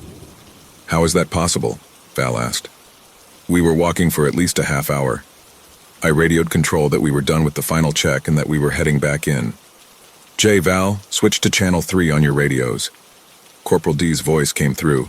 I looked at Val, shrugged, and we both turned our radios to channel 3. Radio check, I said. Val, radio check, she said. Good copy on both. Corporal D replied, You guys actually need to do your check. Corporal, we did. We've been walking for like half an hour, Val said. There's no way. Just radioed saying you just got to the trailhead. I know you might not want to be out there, but... Corporal D cut himself off. If you aren't lying, do you have anything to report? Yes, sir, I found an orange landscaping flag, I said. An orange landscaping flag? He asked. Anything special about it? We have contractors that leave them behind all the time. Written on it was confirmation code 36021, I replied. There was a long pause before the radio keyed up again. Go back to channel 1 and meet me in control, Corporal D said. We switched out radios back and checked in with control before heading back into the facility. When we got to control, Corporal D was sitting at his desk. I need to know exactly what happened on that trail. We entered the trailhead and just kept walking. About halfway through, I saw the flag and had Val write down the number. We walked for another 10 to 15 minutes before we exited the other end of the trail, I said. Corporal D paused for a moment. And there was nothing else to report? No strange sounds or anything out of place? No, we didn't see anything and it was dead silent. That was the only weird thing, Val said. There was no ambient noise at all. Only thing I heard was our footsteps. And you, Jay? He asked. Same, aside from the flag, I didn't see or hear anything. I replied. Okay, well, you got another check coming up here soon. Luckily for you, it's only the exterior check, Corporal D said. Since the report was about the forest, you don't need to worry about either of the interior checks the rest of the night. Sounds good, Val said. Sir, why was that flag there? I asked. I put that there about a month ago. Got word that one of the day shift guys was being accused of falsifying his early morning checks. He explained. If an officer takes too long for the check or finishes it too quickly, the code lets the supervisor on duty know if the check was legit or not. Does this happen often? I asked. It started to become a frequent thing about 3 months ago, he said. Corporal D turned around. Taking the hint that the conversation was over, I turned around and started to leave control. Let me know if you need anything else, I said. When I walked into the hallway outside of control, I saw Val talking to Will. Jay, you good? Will asked. A little weirded out, but overall I'm good, I said. Jay, are you sure? Val asked. You seemed shook up when you were talking to Dee. Val was back to her normal self and was now in mom mode. Yeah, I'm just trying to figure out what's with all the secrecy, I said. Will put his hand on my shoulder. Some things are better unknown. If it was important for you to know, they'd tell you. Do you know? I asked. Some of it, but they compartmentalize a lot of it. Will patted me on the back and shot me a smile. Don't think about it too much, you got a long night ahead of you. Yeah, I guess you're right, I said. I looked at the time and it was already time for the next check. Val, it's time. Val gave me a nod and turned back towards Will. See you on the other side, she said. Stay safe, he said. I gave Will a fist bump. We'll try. With that, Val and I walked outside. You want to call it in? Yeah, I got it, Val said. She pulled out her radio and notified control that the check was starting. Check your watch, make sure it's working. We both checked our watches. I got 2,215. You? I asked. Same, she said. Well, let's get to it. We started walking. As I turned on the flashlight, I checked the battery indicator. Damn, this thing has one hell of a battery. It's got this little screen that shows how long the battery will last, and it changes based on the brightness selected. I held up the flashlight to show Val. Says at full brightness it should last us about 4 hours. Well, that's good, she said. We took the first corner and walked along the fence. As I was panning the flashlight from the fence to the trees, I thought I saw movement about 250 feet ahead behind some bushes. Hang on, did you see that? I asked. Val stopped next to me and looked where I was shining the light. Must have been a deer. Well, we're heading that way. I didn't get a good look at whatever it was, I said. When we got to where the bushes I saw movement behind, I stopped and looked around. I'm going to check behind the bush and see if I see anything. Don't go too far, Jay, she said. I got behind the bush and saw the grass behind it had been pushed down as if someone had just walked through there. Looks like somebody recently walked through here, I said. I knelt down and could see a set of footprints. Well, there was someone here. Looks like they were barefoot too. Val winced as I said it. How big are the prints? I knew what she was getting at. Looks to be adult-sized. Small but too big to be a child. Just then I heard a scream. What was that? I asked. Get out of there, I can't see anything without the light, said Val. I was making my way back towards Val when we heard another scream. Something wasn't right about it. It didn't sound human. I've seen videos of cougar calls sounding like a woman screaming, but this didn't sound like that either. Val, I said, did something seem off about those screams? When I looked at Val, she was crying. Let's get the fuck out of here, Jay. Yeah, okay, I said. I patted Val on her back. Let's go. We finished up our check. There were more screams while we walked, but with each one we walked faster. By the end of the check, we were almost in a dead sprint. Sorry, Val whispered to me. Don't be, I said. I radioed to control that we had finished the check and were coming back inside. Are you okay? I asked. When we came in, we walked through the officer's wing. This was the side of the facility that had some admin offices, the break room, workout area. Nothing fancy, just some dumbbells and one of those workout machines you would normally see in a hotel gym. Briefing room, conference room, and 2 locker rooms, 1 male, 1 female. I'll be fine, she said. I just need a minute. Val walked into the women's locker room and I walked back into the facility. Right as the door closed behind me, Will was already walking towards me. Where's Val? He asked. In the locker room, crying, I said. I was interrupted by Officer Smith, an immature asshole who needs no further description. What, you show her your dick out there? He laughed. I'd cry too. Smith, shut the fuck up, Will barked. Geez, was just fucking around, Smith said. Thankfully, he walked off. Maybe it was Will's face turning red, a key sign that he's royally pissed. Or maybe it was my please let today be the day look, but he was gone. Fuck that asshole, I said. As I was saying, it was a rough check. Yeah, I could hear the screaming when I stepped outside for some air, Will said. My eyes widened. You heard it? I asked. I counted 5. Were there more? He asked. Yeah, about 10 in total, I said. Anything sound weird about them to you? Uh-huh, Will nodded. Haven't heard anything like it before. Definitely not human, didn't sound like any animal I've ever heard either. It almost sounded like something trying to mimic someone screaming, I said. Will looked at me with wide eyes like I had found the missing piece of the puzzle. What? Like when we heard that woman screaming your name a couple months back? He asked. Then it clicked. It was the same scream we heard right before my name. Holy shit, I said. I need to... Just then, Val walked up to us. Need to what?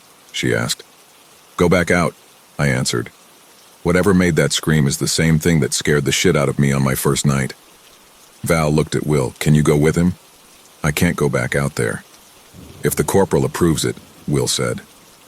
You okay, Val? I asked. Val looked at the ground for a moment, then at me. Yeah, I'm good now. I just can't go back out there. Jay, Val, come here. I heard from behind me.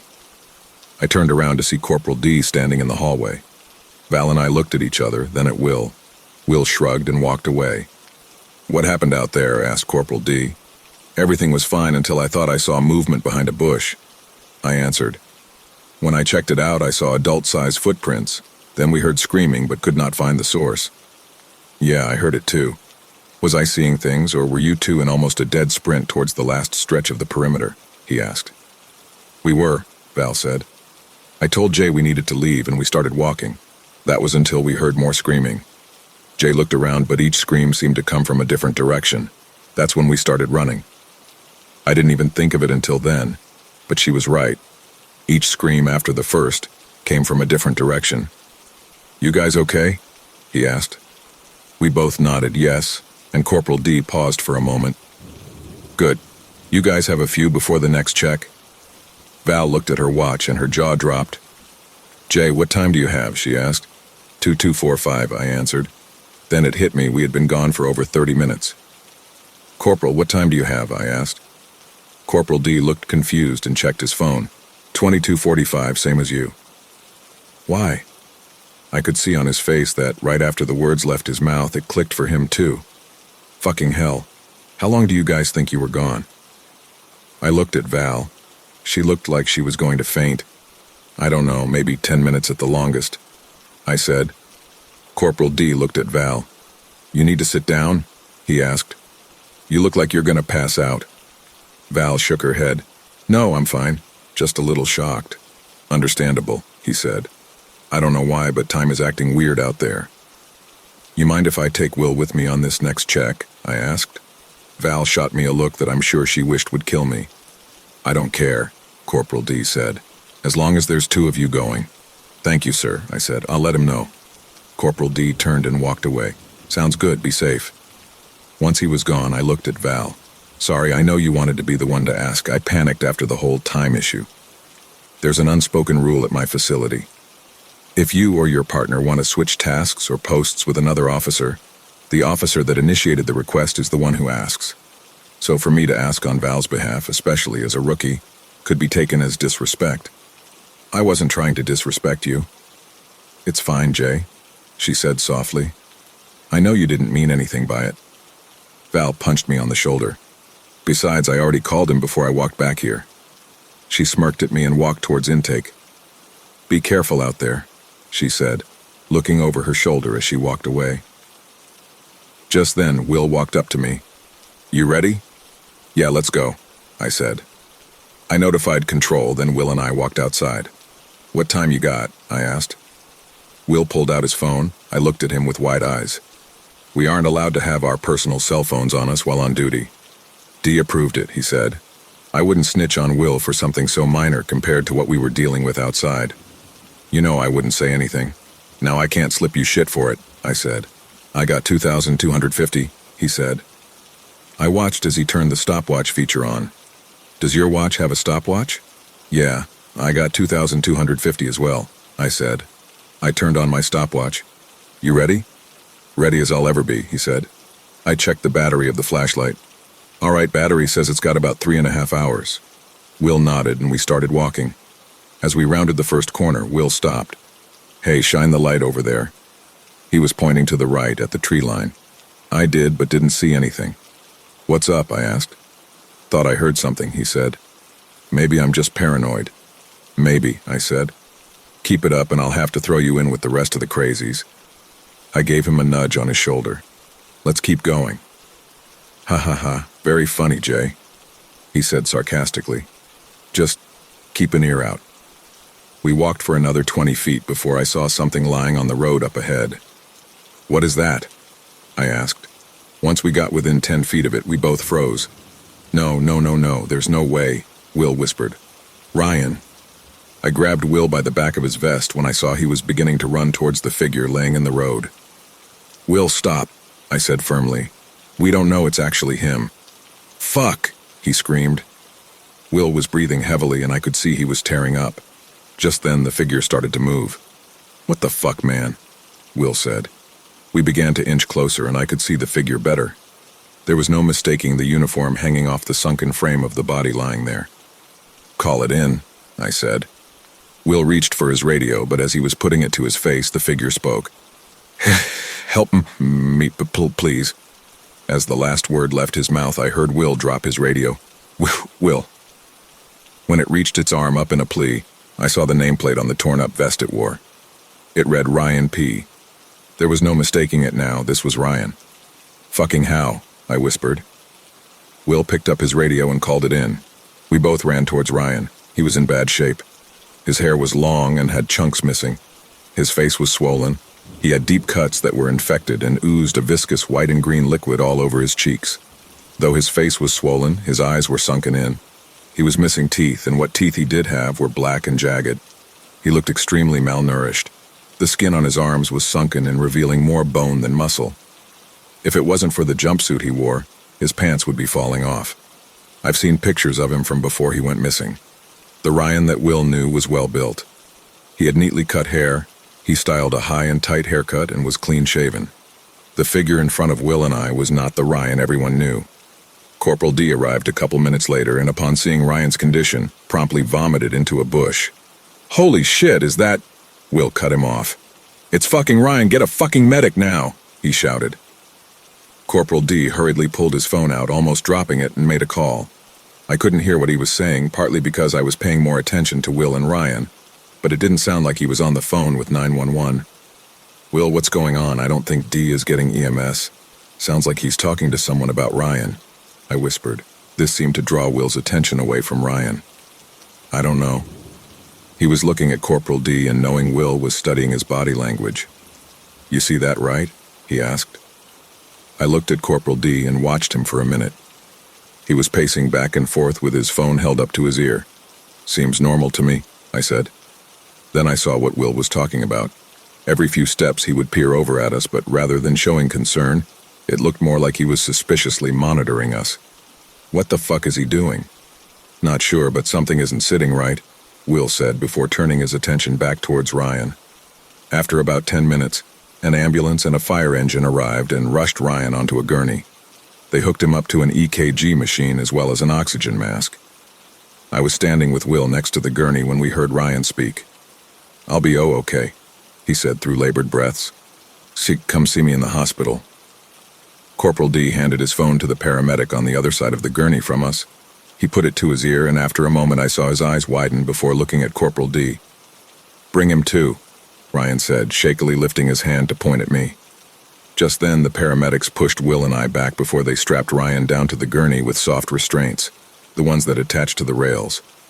Ryan looked at us. I could see the surprise and fear in his eyes. "What are you doing?" Will asked in surprise. Corporal D looked at me and I could see the worried look on his face. "Who was that on the phone?" I yelled. He walked up to me and said, "Jay, not now." As Ryan was loaded up into the ambulance, Will tried to get in, but Corporal D wouldn't let him. After the doors closed, I could see one of the paramedics loading up a syringe. The lights and sirens kicked on and the ambulance left. A couple of the firefighters were picking up some equipment off the ground while they were getting back into the engine. I haven't seen them use a sedative like that for a while, I heard one say to the other as they walked back to the rig. The three of us watched as the fire engine drove off. After the lights disappeared in the distance, I heard footsteps coming from the forest behind us. "You hear that?" I asked. We all turned around and I shined the flashlight towards the trees. "I didn't. What did you hear?" asked Corporal D. "Footsteps," I replied. "Mm-hmm," Will growled. Will and I looked at each other. "Outer fence?" I asked. "Outer fence," Will said. "Let's go," said Corporal D. We started walking, and immediately after stepping off of the perimeter road and onto the grass, silence. I could see Will's mouth moving, but I couldn't hear anything. I motioned to my ear and shook my head to signal to them that I couldn't hear anything. Corporal D motioned us to keep moving. As we walked closer to the trailhead, I could see the reflection of the fence about 20 feet in front of us. After about 30 seconds of walking, I noticed the reflection never got any closer. Then my ears popped. "Ow, that fucking hurt," I said. I stopped walking. Will stopped shortly after. "Fuck, that stings."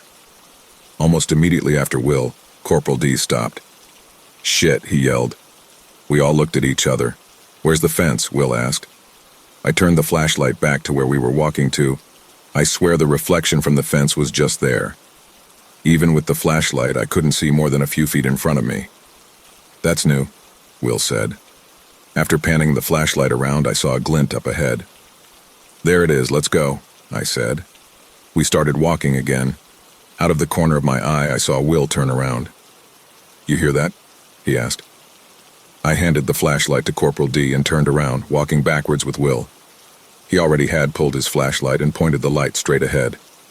Sounded like ceremonial drumming. "I don't hear anything." I squinted my eyes to try and see where Will was looking, but his light barely pierced through the void-like darkness in front of us enough to see maybe 10 feet in front of us. You okay, Will? I asked. Yeah, I'm fine, Will huffed. We turned around and continued walking. So you gonna tell us what that phone call was about? Corporal D dropped his head. I can't. Will stepped in front of Corporal D and stopped. His face was getting red. Bullshit, he yelled. What's with all the fucking secrecy, D? I'm already in deep shit for letting EMS show up for... Corporal D cut himself short. His eyes widened and his face showed that he let something slip. What the fuck do you mean first? I yelled. Corporal D turned towards me. Ever since I started, it feels like I need a top secret security clearance to know anything. Hell, I know even Will is keeping shit from me. I didn't even know about Ryan until today. Corporal D shot Will a surprised look. You told him about Ryan? Will looked like he was filled with boiling rage. Through clenched teeth, he growled, with this perimeter check bullshit tonight, he deserved to know. Corporal D sighed. Last time I checked, that's not your job to decide. So you were just going to send him on a suicide mission? Will asked. I could see Will balling his hands into fists. The look in his eyes showed he was ready for a fight. When I looked back at Corporal D, he looked dejected. Corporal, what the fuck are you hiding from us? From me? I asked. Why am I not allowed to know anything about what's been happening here? Corporal D broke. Tears flooded his eyes and he dropped to his knees. He set the flashlight on the ground and rubbed his eyes. I can't take this shit anymore, he wailed. Jay, it's not what I wanted to do. I knew what Will was going to tell you the second I saw him pull you to the side. Will unclenched his fists and rubbed the bridge of his nose. D, what the fuck is going on? I knelt down and picked up the flashlight. We received a message last night, Corporal D said, pulling his phone from his pocket. He opened up the media player and pressed play. When the recording started, a female voice could be heard whispering, "It will return." It was clear, by the cadence the voice spoke with, the voice was saying each word separately and not as one sentence. The voice grew louder, "It will return." A male voice could be heard joining the other voice. They spoke louder, "It will return." Speaking at a normal speaking level, the male voice continued alone, "It will return." It kept repeating the same thing as the female voice spoke, "Jay will die." Both voices grew louder, "Jay will die." The male voice still chanting, "It will return." As the two voices chanted their respective phrases, a familiar voice spoke, "Rule number 5, Will. I'm not taking you down with me." All three voices stopped. There was silence for a minute. Will and I looked at Corporal D, who held a finger up, signaling, "Hold on, there's more." Then a distorted voice in the recording broke the silence. "Rule number 5. The same voice came through again, this time more distorted than the last. "Rule num 5. Again it repeated, but this time the voice was so distorted all we heard was 5. The voice had lost all familiarity by this point and sounded demonic. After another long pause, a chorus of voices came through, too many to attempt to count. "It will return." Just like with the first voice, each word was emphasized as being on its own, not a part of a sentence. Immediately after, they repeated, "It will return." This time it sounded like the words were being screamed. The chanting continued, but again the voices grew more distorted. "Will return." Again they screamed, "Will return." Now followed by, "Jay will die." I looked at Will. He was frozen in place. His face had lost all the rage it previously held and was replaced by fear and confusion. The voices continued to scream, "Will return." This time it was clear. They were telling Will to return. The screaming coming from Corporal D's phone abruptly stopped. The familiar voice spoke again, "Jay will D." It sounded like they were crying. It was cut off and replaced by the sounds of someone taking a beating. We listened in silence to the sounds of someone getting the shit beat out of them. The recording ended with the sound of ceremonial drumming. I could barely make out the sounds of chanting over the drumming, but could not understand what they said. Corporal D put his phone back into his pocket. "How did you get that?" I asked. Corporal D looked up at me and said, "I honestly don't know. I was looking through old pictures on my phone when I got home yesterday and saw it in the recent files folder when I opened up the gallery. I thought it was some sick joke when I first saw the title. Ryan was the warning." "Warning for what?" Will asked. "No clue," Corporal D replied. I knew there were no follow-up questions either of us wanted to ask, not right then at least. "Who was on the phone, D?" Will asked. I played the recording for the admins this morning, explained Corporal D. They told me to call them if anything happened tonight. Corporal D stood up. I was ordered specifically to not call for EMS if anyone got hurt outside. He clasped his hands behind his head. Or if anyone was found alive. I could tell by his face that something clicked. Those motherfuckers knew what was going to fucking happen. They fucking knew we'd find Ryan. Fucking hell, I sighed. I looked over at Will, the rage filling his face again. I expected him to yell, but he didn't say anything. After a brief silence, Will finally spoke. That was Ryan's voice. We all looked at each other, then at the ground. We stood there in silence for what seemed like an eternity, digesting what we had just heard. I broke the silence. How long does it feel like it's been since we started the check? I'm meaning before we found Ryan too. Dunno, maybe 45 minutes, Will said. Feels like we've walked at least a mile too. My guess would be maybe 2 miles minimum, Corporal D said. I looked down at my watch. According to my stopwatch, it's been... Jay, Will. Die had echoed from all around us. It was the same voices from the recording.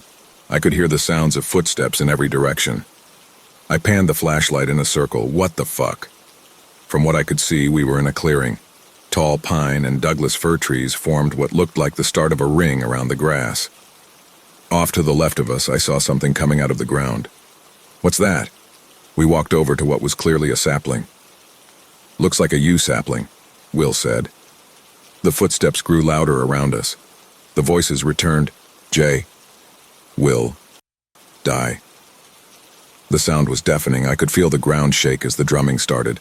A female voice whispered, "It has returned."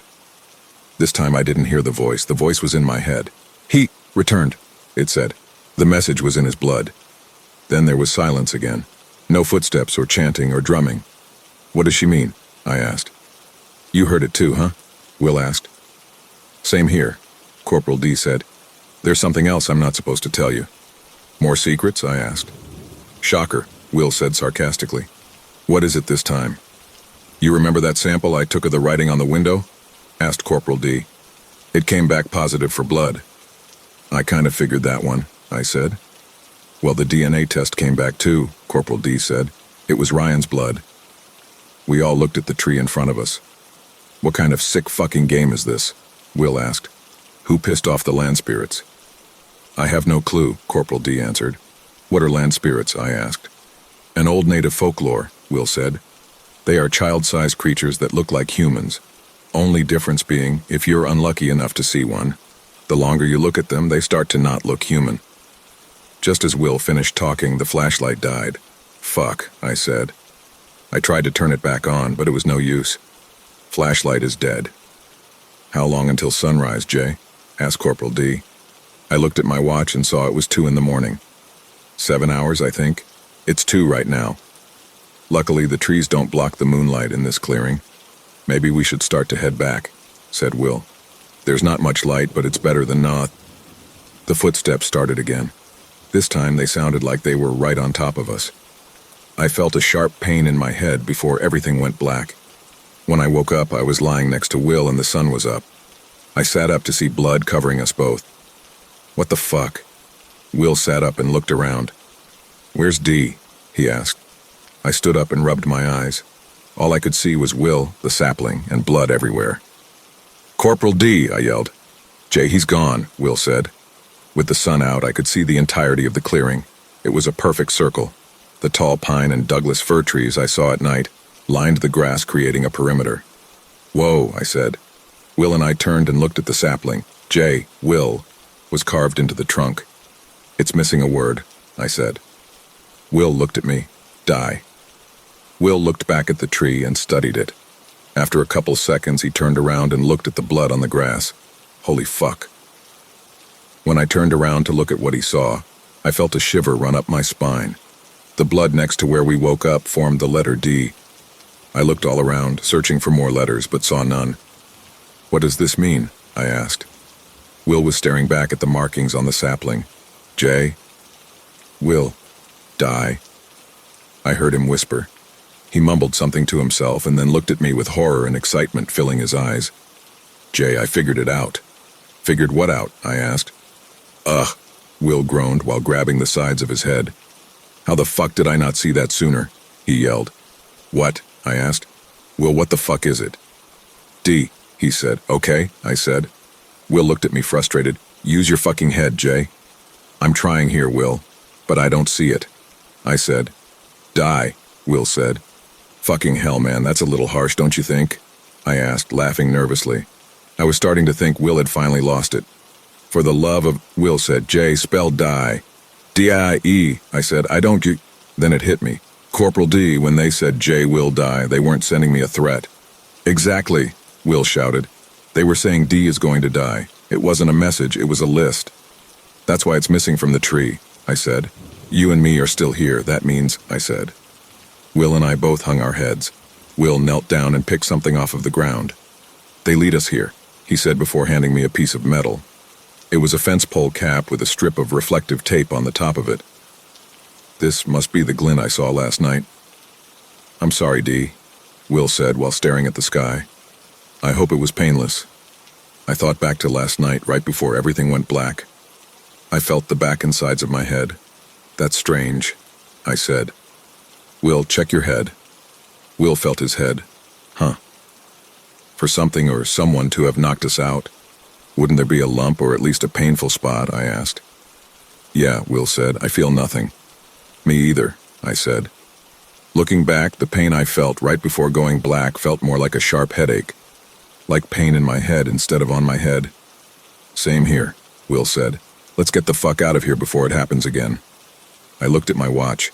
According to the stopwatch, it says we've been gone 12 hours. Will pulled out his phone. Mine says 4 hours. His face went pale. Jay, what time do you have? My phone says it's 4 in the morning. I looked back down at my watch. Mine says the same. I looked back at Will. How is the sun out then? I asked. We need to go. We can talk about it later, Will said. I saw Will's eyes following something behind me. Yeah, let's go.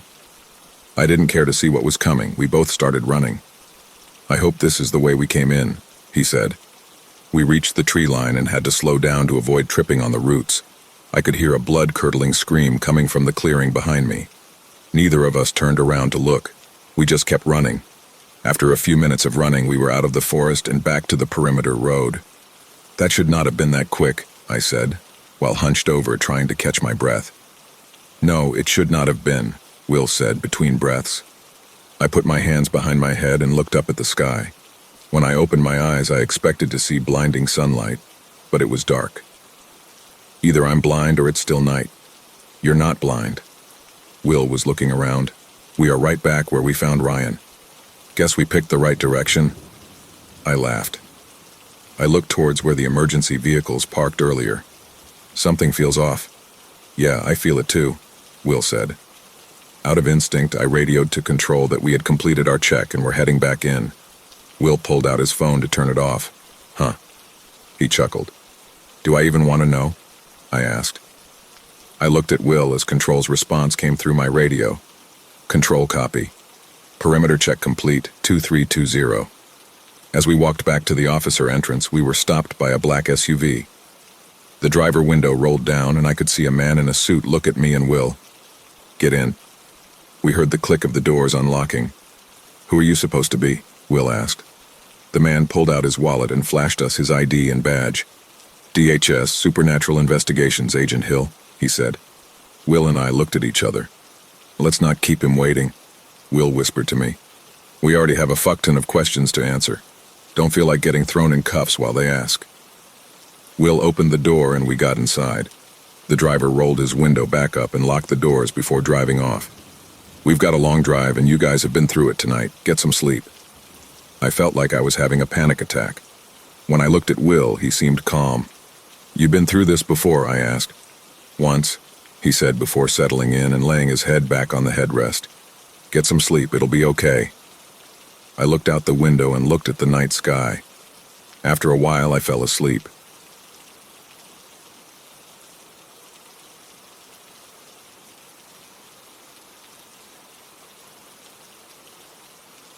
The house was a steal.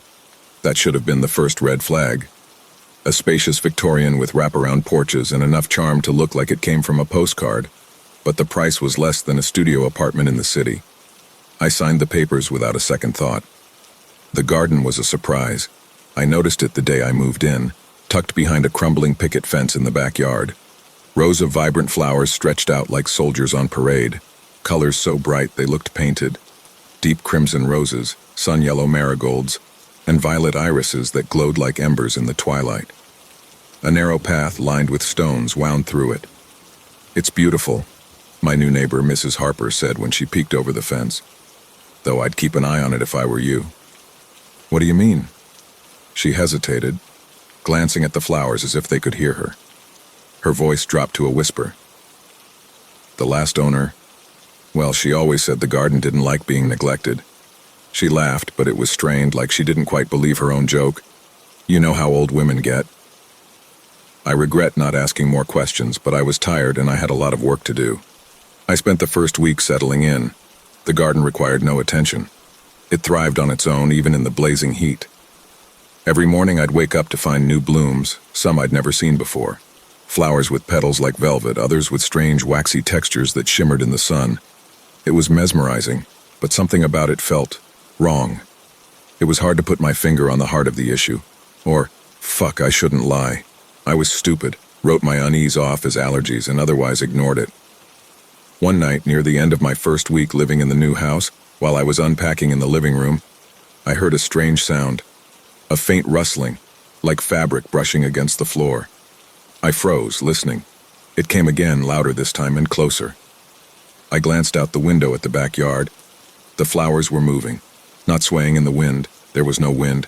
They rippled, row by row, like a wave. My stomach dropped. I slammed the curtains shut and turned on every light in the house. Then I blared my favorite podcast so I didn't have to listen. Like I said, stupid.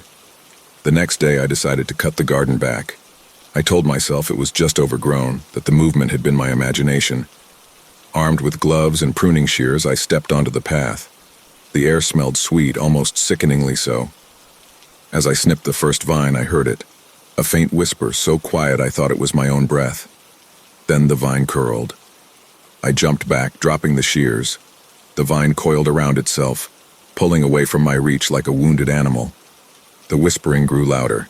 My hands shook as I stumbled out of the garden, slamming the gate shut behind me. Was the sun brighter than it had been? The white walls of my house seemed to glow, and there were dark after impressions left in my vision. I called Mrs. Harper, demanding, "What do you know about the garden?" "Who is this?" "You know who this is. What do you know about the garden?" Silence answered me. I could hear the flofers moving in waves again. "Tell me, damn it, what's wrong with the flowers?" My voice cracked, my skin itched, and my eyes watered. Allergies. It was just allergies. "I'm sorry," Mrs. Harper said.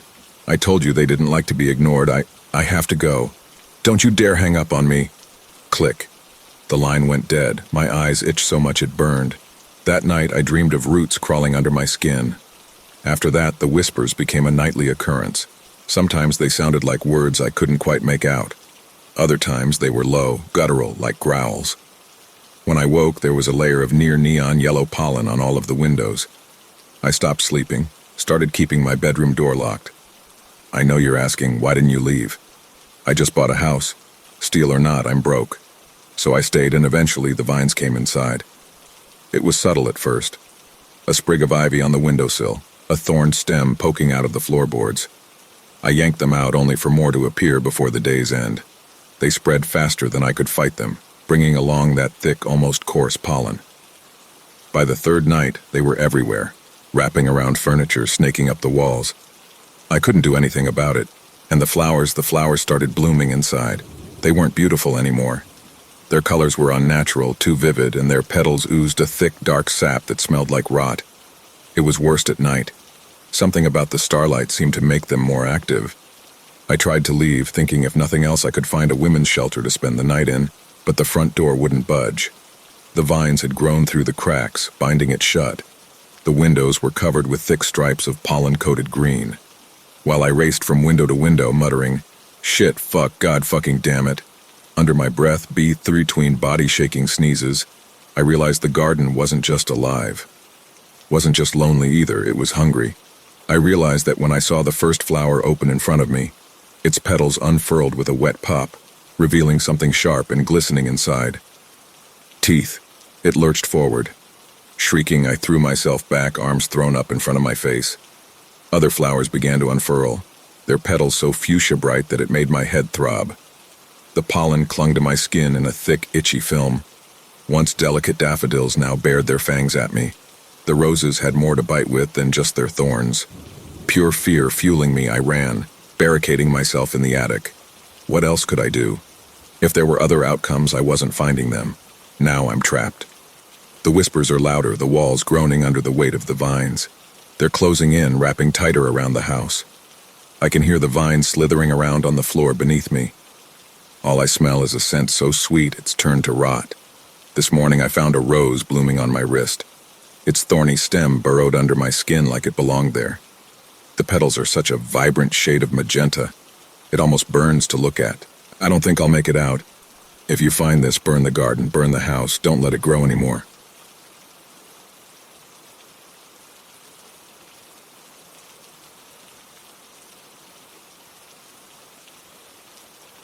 I boarded my flight, walked to the very back of the plane, and kindly told the passengers sitting in my aisle that my seat was 32E.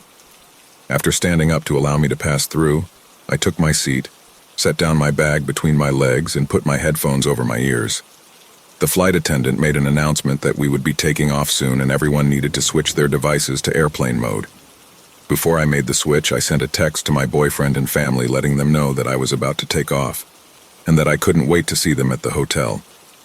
I turned on my new Spotify playlist I made the night before, leaned back, and reminisced about all of the fun memories I have made at this little quaint hotel on the coast of Cabo San Lucas, Mexico. For years now, my family has taken an annual December trip there to enjoy a few days in the sunshine, before we all go back to snowy upstate New York. This year is particularly exciting because it is the first time my boyfriend will be joining us.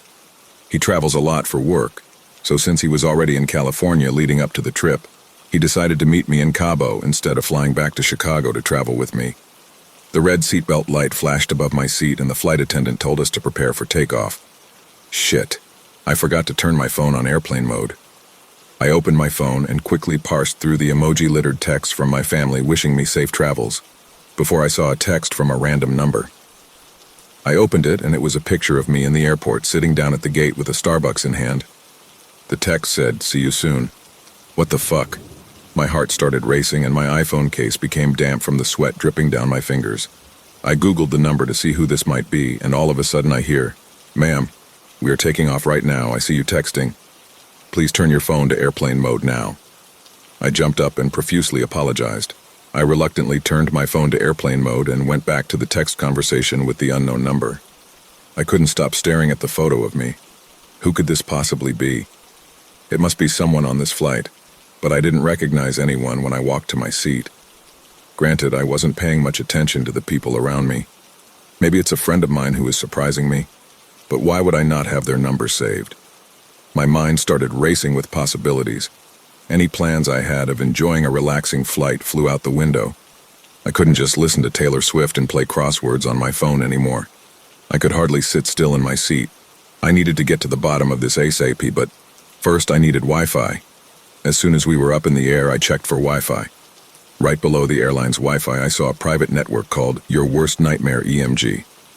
I covered my mouth and audibly gasped. EMG? Those are my initials. This can't be a coincidence, right? If this isn't a subtle message towards me, why else would someone name their Wi-Fi network that? I couldn't come up with a logical reason. I tried not to let my uncontrollable thoughts take over and focused on the task at hand.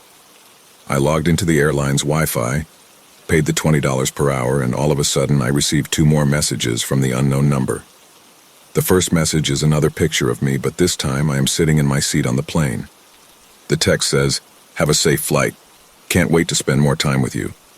What the fuck? More time with me? What does that mean? Have I met this person before? I couldn't tell how far away the photo was taken since it was intentionally zoomed in on my face.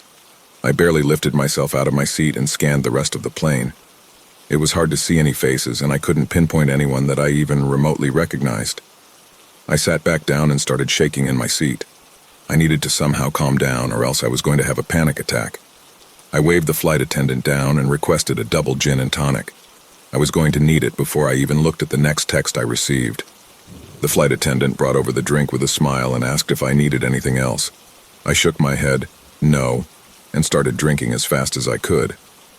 I bet the people sitting next to me thought I was having some type of mental breakdown. They wouldn't be wrong, I was having a mental breakdown. I finished the drink before the flight attendant even fully walked away and stared down at my phone. Before I hit the messages app, another text from that number popped up. I swiped down to read it and it said, "Gin and tonic, great choice. Don't drink too much, we have a long day ahead." I almost fainted. Someone is clearly watching me on this plane. Who could it possibly be? And long day ahead? What do they mean by that? I am scheduled to arrive at 6 p.m. and am supposed to have dinner with my family at 8 p.m. I'm debating whether I should respond to this person or not. That's when I realized I haven't even opened up the other text I received earlier. I go back to our conversation and see another picture. The picture is fairly grainy. I zoom in and noticed it's a pool with 2 kids swimming. Wait a second, that's not just 2 kids, that's me and my brother. At the Cabo Hotel pool. This must have been from years ago. How could someone possibly get this photo? Unless they took it? Who is this person? I then read the text underneath the photo and chills went down my spine. "You were always so cute as a child, looking forward to our time together now that you are an adult."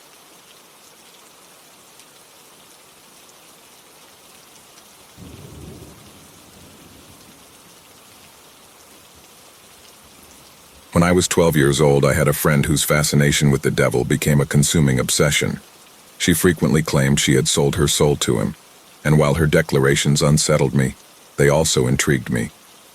It felt like she wielded a power over her own narrative, akin to a character from a story I had yet to fully decipher. One day, she brought an Ouija board to school, convinced that it would be our gateway to the supernatural realm. Her excitement was infectious, and I found myself swept up in the idea of connecting with something beyond our ordinary lives. We decided to sneak into a dimly lit bathroom during lunch, our hearts racing with the thrill of secrecy. The peeling paint on the walls and flickering overhead lights created an atmosphere ripe for a supernatural encounter.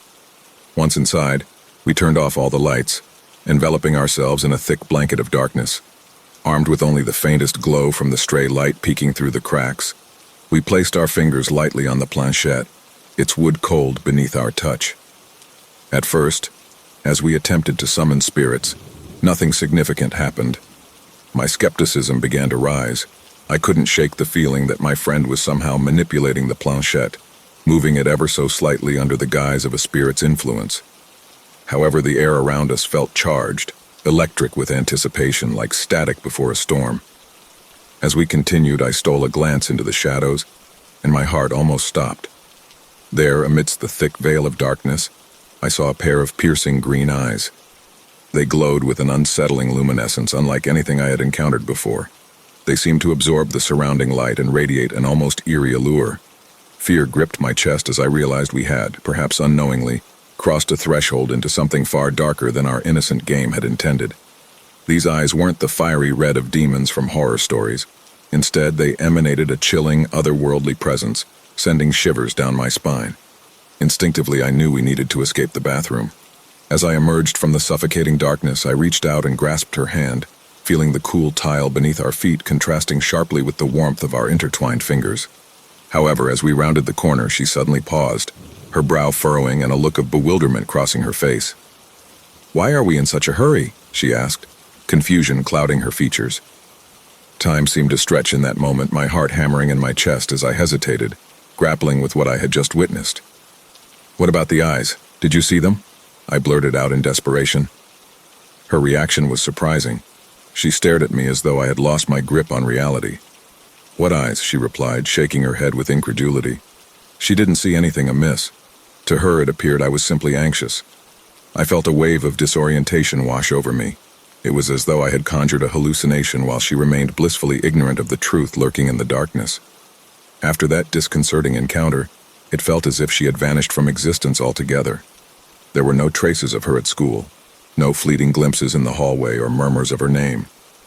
My mind raced with unanswered questions and a growing sense of urgency as I inquired with teachers and classmates, seeking even a hint, a glimmer of recognition. Their responses, however, were the same: blank stares and laughter, dismissive incredulity. "I don't know who you're talking about," they would say. leaving me feeling increasingly isolated and bewildered. In the following nights, a gnawing sense of unease enveloped me like a heavy cloak. It felt as if reality itself had subtly shifted, leaving me trapped in a world that grew increasingly distorted with each passing day. Small anomalies became my constant companions. The paint on my bedroom walls seemed to shift hues mysteriously. A beloved book would inexplicably vanish from my shelf, or I would catch a fleeting reflection in the mirror that didn't quite align with my own features. The most jarring experience, though, was the disorientation that came with time. Days blended together, feeling strangely out of order, and I would sometimes awaken with the unsettling certainty that years had slipped by while the calendar insistently declared otherwise. With each new day, an undercurrent of dread coiled tightly around my chest, whispering that something profoundly wrong lay beneath the surface of my life, a sinister reality unraveling around me, and I was the only one aware of this disruption in the fabric of existence. Weeks later, I received a notification from an unfamiliar user on social media. The name sparked faint recognition, and as we began chatting, a chilling truth emerged. She had tricked me. The friend I once knew was not who she seemed. She was a demon. By touching the Ouija board that day, I had unwittingly cursed myself, sealing my fate. She explained that each night, my essence would drift through shifting realities, each one leading me closer to the grotesque realm of hell. Overwhelmed by the sheer weight of this revelation, I withdrew from the world. I barricaded myself in my room for a week, emerging only for food or to use the bathroom, too terrified to engage anyone. The faces around me, my family, my friends, seemed like hollow shells, mere puppets created by some malignant force intent on driving me mad. I had not lost my sanity, rather I had come to accept the crushing reality of my existence. It dawned on me that one day I would inevitably descend into hell, and there was nothing I could do to avert that terrifying fate.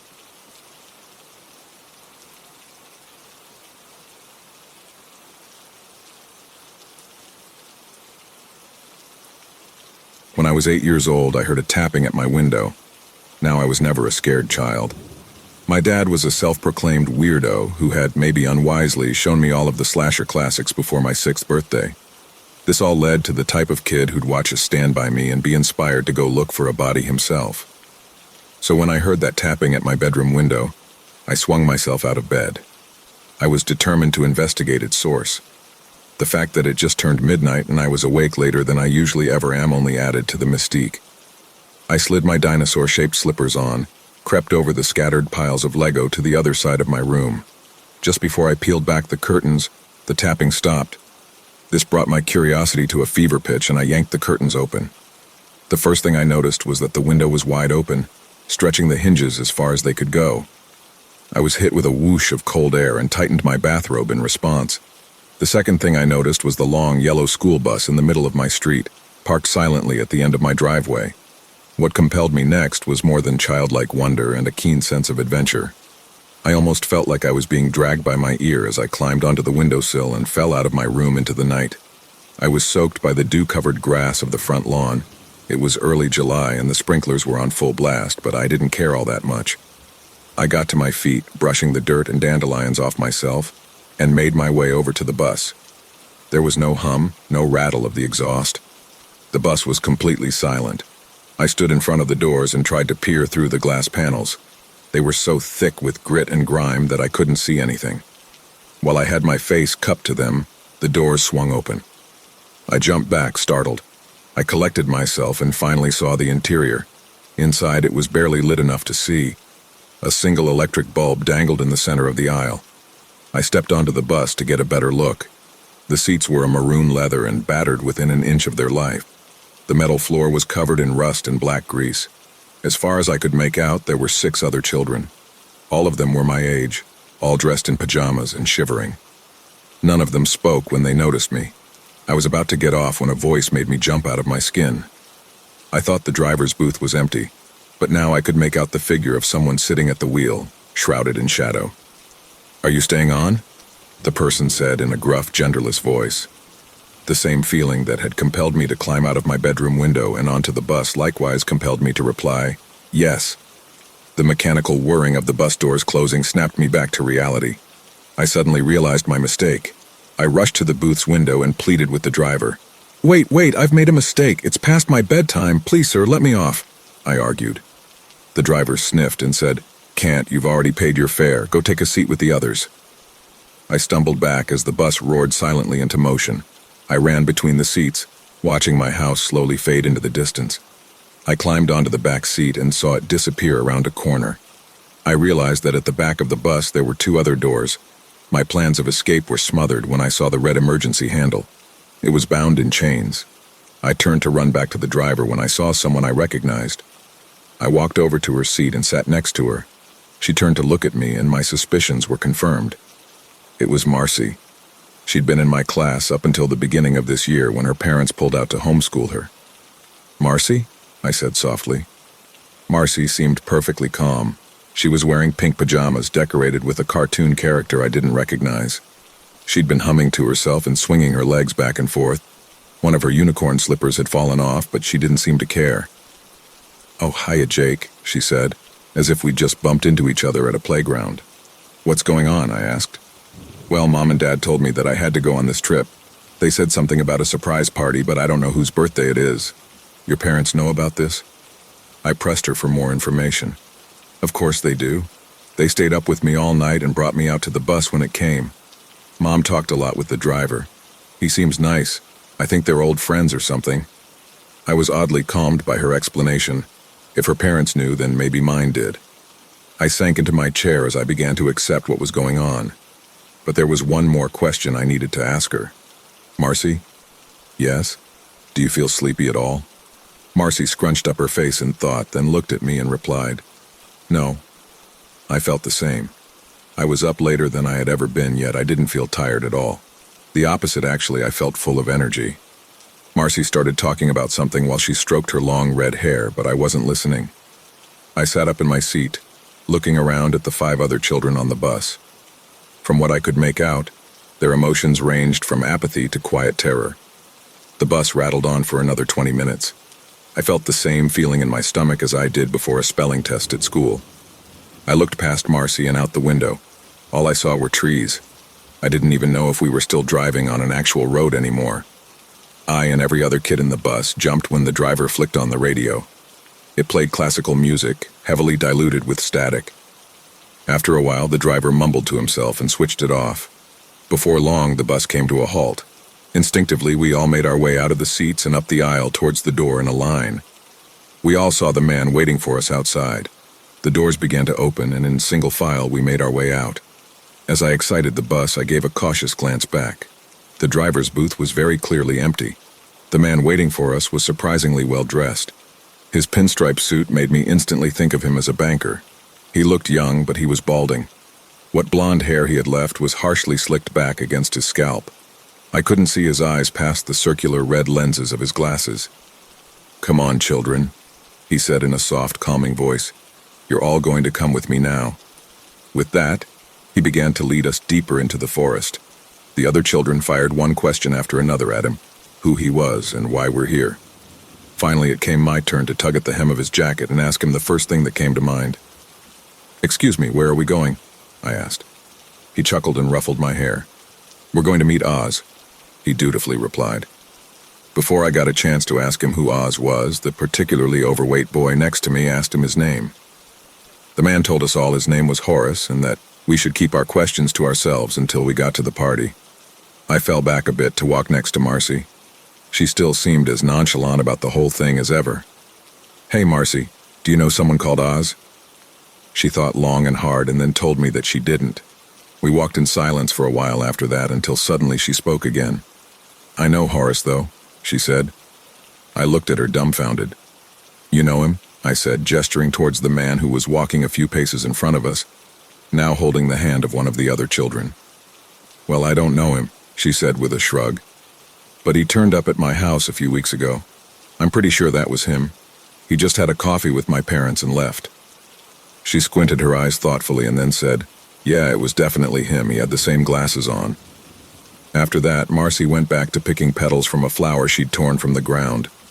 I was trying to think of another question for her when suddenly the group came to a stop. Me and Marcy had been walking at the back and didn't notice when the kid at the front burst into tears. Horace crouched down next to him, putting an affirming hand on his shoulder. When the boy didn't immediately stop crying, Horace grew irate. It was clear that he didn't know how to handle children. "What is kid?" he snapped. "Huh? Miss your fucking parents? Is that it?" I'd gradually been desensitized to language like that at home, but the other kids around me, apart from Marcy, reacted like they'd been punched in the gut. Some physically recoiled. Horace stood up and continued, "Do you want candy? Will that shut you up? Here, I've got candy." With that, he stuffed his hand into his jacket pocket. After some rummaging, he pulled out a crumpled packet of apple-flavored chewing gum and, in a brittle attempt to buy his silence, forced it into the sobbing boy's palm. Amazingly, this didn't stop his wailing. Horace sighed intensely and turned to face the rest of us. "All right, everyone start moving," he said with a wave of his hand. One by one, we started to follow him deeper into the forest, now driven by fear more than anything else. The boy at the front, who Marcy informed me was called Peter, had finally stopped crying. Horace kept a close eye on him. Every so often, he'd announce that we were almost there. I still didn't know what "there" was supposed to be. But as we passed through the tree line into a bizarre clearing, I found out. The grass was scorched. Etched into the ground was a symbol I would later learn was called a heptagram. This seven-sided star must have been at least 50 feet in diameter and was perfectly proportioned. 24 people in plain clothes were milling around the outskirts of the star, talking to each other or sipping from cans. They all stopped when they saw us emerging from the woods. Some clapped and cheered, all smiled. A man walked over to us, greeted Horace with a handshake, and kneeled to talk to us at eye level. "Hey kids," he said with a plastic grin, "my name is Capnian. Are you all excited for the big night?" When none of us replied, he stood up and said, "I'm sure you are." With that, he turned to Horace and whispered something to him. Horace laughed, and the pair began to walk off. Capnian turned back to us and said, "You all just wait patiently right there," before following Horace to a group of men and women. I was so focused on the scene in front of me that when Marcy spoke from just behind me, I almost had a heart attack. "That was my Sunday school teacher," she said, staring blankly ahead. "Who?" I inquired. "Capnian?" "Yes, and his name isn't Capnian," she told me. "It's Gary." The group of us 7 kids were waiting while the adults busied themselves, arranging small stones and sticks and lighting brass lanterns that dangled from every suitably sturdy tree branch. After some time, 7 of the adults came over to us. They each took us by the hands and led us away from each other. The woman who came to me looked old as far as I can remember. Her hair was a dark gray and tangled in unkempt dreadlocks. She wore a blue jacket over her floral summer dress and had more beads around her neck than I could count. Trying to put me at ease, she told me her name was Prasada. Even at the age I was then, I could tell she was lying, just like the rest of them. We came to a stop and I realized we were now standing on one point of the star. I looked around and saw that each point now bore a child. With that, the rest of the adults congregated in the center of the star. Prasada stood behind me, resting her hands on my shoulders. She began whispering her comfort like my mother would if I had skinned my knee. I felt calm in that moment, like nothing could harm me. Prasada stroked my hair and in a low voice said, There, Jake, don't worry, it will all be over soon." How did she know my name? Suddenly, my calm facade died. I realized what I was doing and where I was. I became a bundle of nerves and started crying. Prasada tried to rein me in, but I was beyond her reasoning. I wiggled violently from her hold as the chanting of the adults reached a deafening tumult. Steam began to rise from the ground. I didn't look back when I heard the other children scream briefly. I just kept running. Deep and deeper still, I ran into the forest. My slippers had been lost in panic, and my feet were a pincushion of pine needles. I could hear people chasing after me, barking obscenities I knew I could never repeat to my parents. Away from the light of the gathering, I was now running in pitch darkness. Every few seconds, I'd be bathed in the torchlight of my pursuers, and I would be forced to set a new course. Finally, the darkness began to give way. I burst out of the tree line onto a road. Directly across from me was the neon embrace of a gas station. The automatic doors hid me inside, and I didn't stop running until I reached the counter. I was met with a very confused-looking woman. At 7, everyone looks like a giant. Thinking back on it, she must have only been in her late teens. I managed to articulate that I needed to call my parents. She took out her Nokia and asked me for the number. I panicked as I realized I didn't know it, but she calmed me down by telling me that we could just call 911. A single police car turned up 20 minutes later. It was a long night, only made longer by the policeman's poor attempt in trying to communicate with a child. Eventually, my parents arrived and showered me in warmth and kindness. The next morning, I woke up in my own bed, in my own house, happily thinking that the night before was just a bad dream. That night was the first time I feared death. It was a feeling that, thankfully, I would feel again. Until now. At the tender age of 25, I have been diagnosed with stage 4 brain cancer, glioblastoma multiforme. Only a quarter of those diagnosed see the end of the year. My doctor informed me bluntly that my tumor had no possibility of being removed, and the best they could do was regular chemotherapy sessions, which would hopefully shrink it to a manageable size. At the behest of my already grieving parents, I took the offer. In this case, the treatment felt worse than the illness itself. It came with constant fatigue, mouth ulcers, the worst headaches of my life, and more. A few days ago, my hair began to fall out. I opted to cut the rest off. My nurse came to me with a shaver, and I joked that I'd like a number 2. We laughed as she wrapped a towel around me and began to cut away the remainder of my once thick head of hair. Before long, she remarked, "Quirky tattoo. Where'd you get it?" I told her that I didn't have any tattoos, and she joked that I must have been drinking a lot the night I got it. We laughed again, my sense of humor the one thing not affected by chemo, and she handed me a mirror. I held it out in front of me to admire her handiwork. Engraved into my scalp was an incomplete heptagram. One of its points was missing, leaving it in imperfect symmetry. From deep within me, I realized what it will take to fill it in.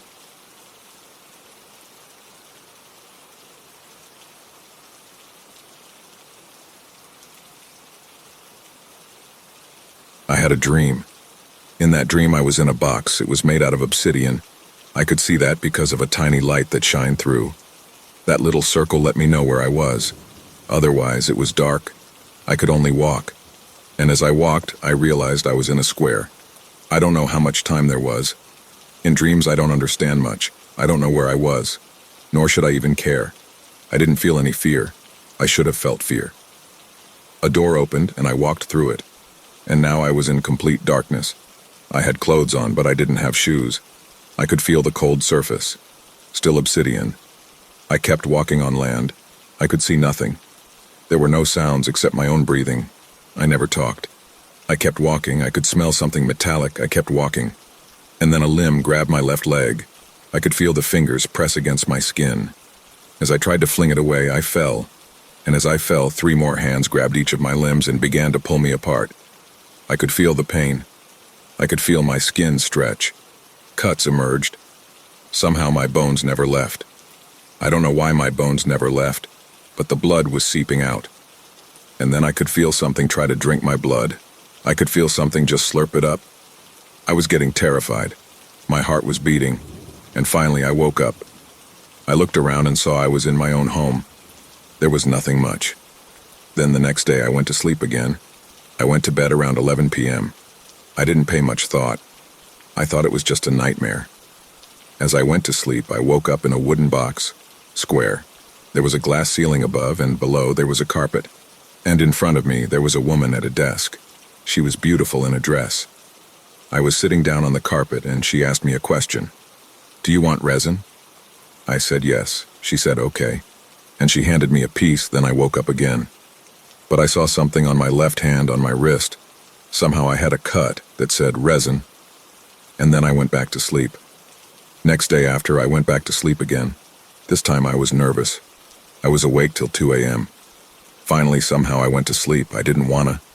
I was scared of what I would see. This day was a yellow box, color of a lemon. It was just painted so. I was in this box and the woman came back in. As she came back in, she came to my left wrist. She looked at my hand. Resin was still engraved in it, though throughout the day it had started to fade away. It was just a scratch. As she saw that, she held my hand, and she looked at me and smiled. I was terrified.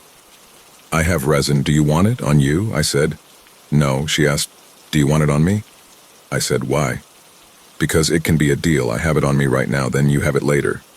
I said, "Sure." So she looked into her pocket and pulled out a piece. "I have it on me right now." And then she gave it to me. "You will have it forever." I said, "Okay." And then I woke up. I could swear I saw a shadow move away, and I looked at both my right and left wrist and I saw the word resin on it. I don't know what was happening. Next day I was just researching resin and it clicked. Rains. I don't know how to explain that. I just felt every single hair on my body stand. What am I into? What is happening? I stayed awake the whole night, and I stayed awake the whole day until finally I collapsed. I woke up, and this time I was in a red room. It was like the yellow room, but painted again. The red was a dark red. I looked in front, and the woman was already there. She walked towards me. "You learned, didn't you?" I said, "Yes, I do not want anything." And she said, "How can you not want anything? Isn't it silly?" I didn't care. I just wanted to run. Immediately, I ran towards a wall and began to claw. I began to claw, and the blood began to seep out. She began laughing and walked towards me. And then she took one of my fingers and began to suckle on it. I wanted out. This was too much. This was too much. I began to yell. She just smiled. And finally, I tried to escape her grasp. As I tried to move away, she grabbed both my right and left wrist and put her feet on my left and right, and she splayed me. "You are not going anywhere. You're mine, remember?" I was just held. And then I woke up. I saw the shadow, and this time it was slower to move. I looked at my wrist. Resin. I looked at my legs around my ankle. Resin. I began to laugh. What the hell is happening? Next day after that, I went to church and asked a priest. I was embarrassed to tell anyone.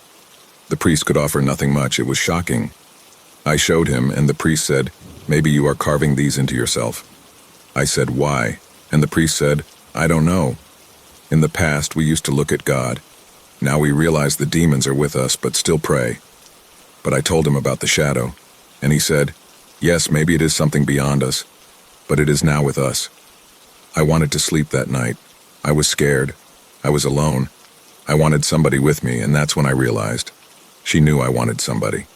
People will take advantage of us. The demon knew what to do then. I went back to sleep, and when I woke up, she was right in front of me. I told her, "What do you want?" She said, "I want your blood. I'm like a vampire. I don't have fangs, but I can tear you apart. But I don't want to tear you apart. I kill you. I don't have blood." I asked her, "Why did you say I wanted resin?" "Oh, because resin isn't just rains, it's also risen." I said, "What does that mean?" And she said, "You'll find out." And then I woke up and I saw her right in front of me. She wasn't a shadow anymore. Her eyes were red. Her skin was gray. Her hair was splintering. She walked onto my bed and looked at me, and then she took a nail. It was sharp and she sliced right across me. There was a wound and the blood began to spool, and she began to suck, and I stood still. And then she left, and I heard, "You will always be mine. You can't do much now. Tell somebody else. They will never believe you. I will make the scabs go away. I will make you feel more pain than you ever have. You cannot escape me. You are mine, and in due time you will like that. You want this. You know you want this." And she left. And so I am now typing this. Somebody please help. I just heard siren.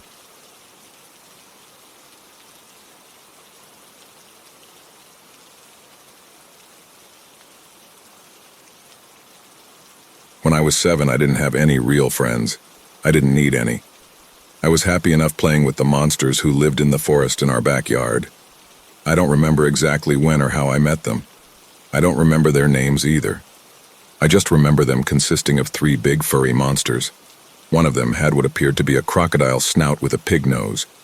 Another looked like a gorilla with bull horns. The third resembled a lion with gigantic fangs that extended past his chin. I remember about the day I first met them. They insisted we play hide and seek and that I would be it. We did just that, and I had a lot more fun than I expected. Every day I would go into the forest to play with my new friends. We never played the same game twice in a row. I remember us playing tag, I spy, and a whole bunch of others. I told my parents about my friends, and they seemed to be perfectly fine with me hanging out with them, just as long as I was back before sundown. I remember my friends having a home in the form of a small cabin with only one room. The furniture consisted of a single table and 4 chairs, where we would sit and eat snacks. There were also 2 closets, one on each side of the room, but I never paid much attention to those. I remember one day my parents announced that we were moving. I told them that I didn't want to leave my forest monster friends behind, but they promised I would make more friends at our new place. Right before moving day, I went to the forest to find my friends. As soon as I found them, I told them that my family would be moving to a new house. They seemed to be very saddened by this and begged me not to leave them. I told them I didn't want to leave either, but it was my parents' decision, not mine. After we moved, I eventually made some real friends and forgot all about my old friends in the forest. As I got older, my parents constantly told me that I had a vivid imagination as a child and that I had a whole bunch of imaginary friends I played with in the woods. But the details of these friends were extremely foggy. 15 years later, I went to visit the neighborhood I was born in. I recognized my childhood home, which was now abandoned, and I decided to go and check it out. I went into the backyard and recognized the deer trail leading into the woods. I followed the path until I arrived at a very familiar-looking cabin. I knocked on the door, and it fell off its rusty hinges. I peeked into the one room and saw a familiar cobweb-covered table and 4 warped chairs. I walked over to one of the closets and opened it.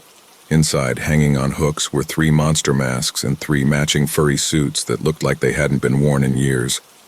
As soon as I saw those masks, memories began flooding back, and I instantly remembered my friends from my childhood. All along, they had been people in costumes. I then walked over to the second closet and opened that one. What I saw inside nearly made me vomit. Laying against the closet wall were a bunch of skeletons. Child skeletons.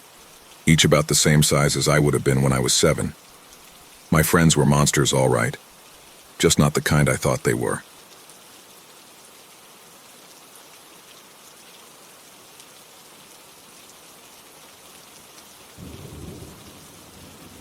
The rain pattered hard on the window. It was late on a Tuesday night in 2007. My parents had just left for a long work trip. I was 17 at the time. Dad suggested I go on a camping trip so I'd have something to do while they were away. It wasn't that they wanted me out of the house. That wasn't like them. After presenting the idea to my friends, they suggested we book a cabin so we'd have a place to stay. That sounded great to everyone in the group, so we decided to start looking. After searching online, we found a cabin that was both affordable and nice.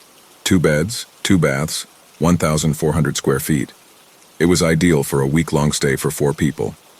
The group included me, Alex, Josh, and Juan. Alex was a bright young man known for being the smartest in our group. At 24, he was the oldest of us. Josh, at just 15 years old, he was the youngest. Juan was not exceptionally smart, but not clueless either. At 22, he was the second oldest. Then there was me, Michael. At 17, I was the second youngest in the group. The rain was getting worse, and we could see a storm cloud rolling in. Luckily, my father had given me plenty of lessons on driving in the rain. Little did I know just how much I'd need that knowledge for this trip. At first, the car ride was smooth. We took the highway, but after traveling a certain distance, we were off the city roads and driving through the middle of nowhere. The road had lots of bends and curves at first, but eventually it straightened out. Then it started raining heavily. The rain didn't ease up at all. It just kept coming down harder. As we got closer to the cabin, Josh looked at the instructions we'd printed. It said we needed to look under the planter pot by the porch to find the key. Simple enough. Josh and I joked for a while about how bold it was to leave the key in such an obvious spot. When we arrived, we grabbed our bags from the car and ran to the porch through the rain. We lifted the pot, found the key, and opened the door. Inside, I immediately felt cold. Maybe it was just the rain, or maybe the thermostat was set low, but something felt off. I dismissed the feeling, thinking it was just paranoia. We turned on the lights and started looking around. The bathroom was tidy, as though someone had cleaned it recently. The larger bedroom had a big bed, a closet with a robe, and a fresh batch of clean towels.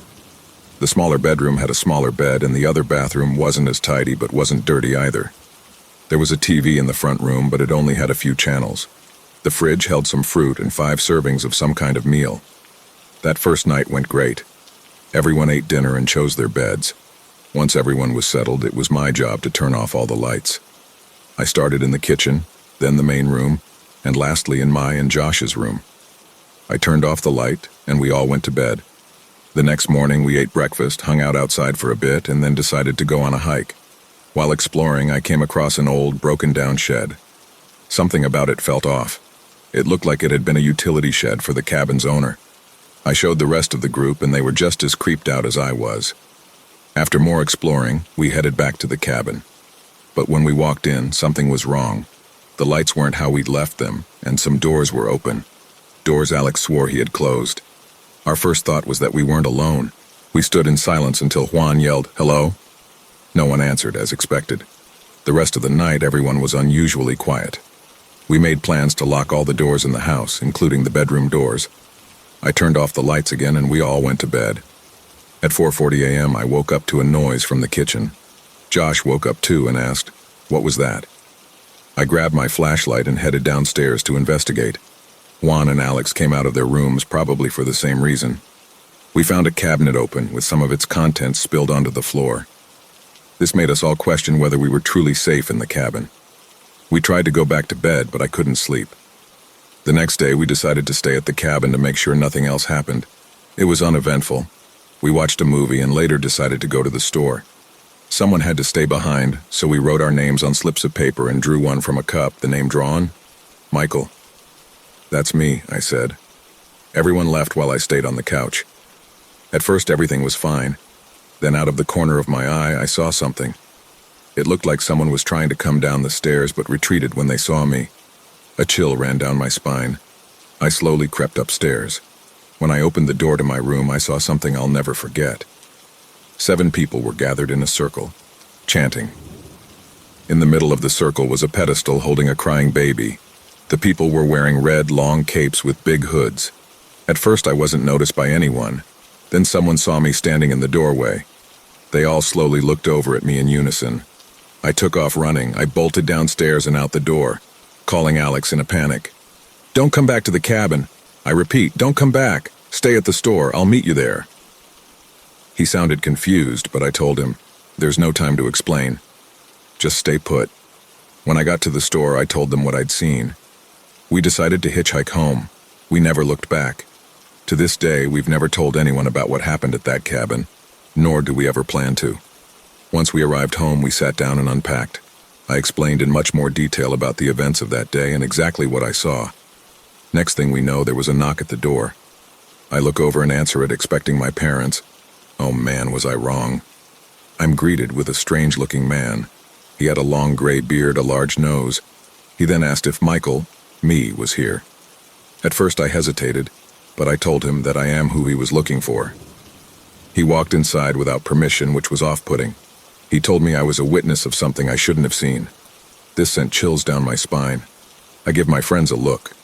We all jump up and run. The man quickly grabs my arm. His grip is stronger than anything I've ever felt before. I can't get out. He drags me to his car and puts me in the back. He starts heading back towards the cabin. I start doing anything I can to try to escape. Nothing is working. Once we arrive, he drags me out of the car. I am now in the cabin writing this from my phone in the living room, and the rest of the cultists are upstairs preparing. I don't know what they are going to do to me, but I know it won't be good.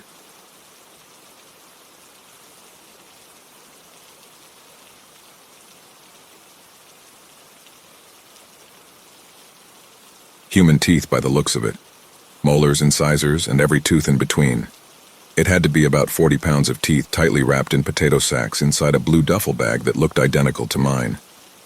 I wish I had double-checked the contents at the airport, but I was so exhausted by my flight that I just wanted to get home.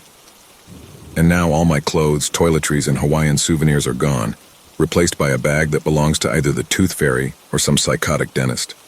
Seriously, how the hell did this get through security? I put on some kitchen gloves and dug around through the teeth, hoping to find some form of identification. There was nothing but more teeth. Then I received a text on my phone that stiffened my entire back. Where are my fucking teeth? I was more confused than ever.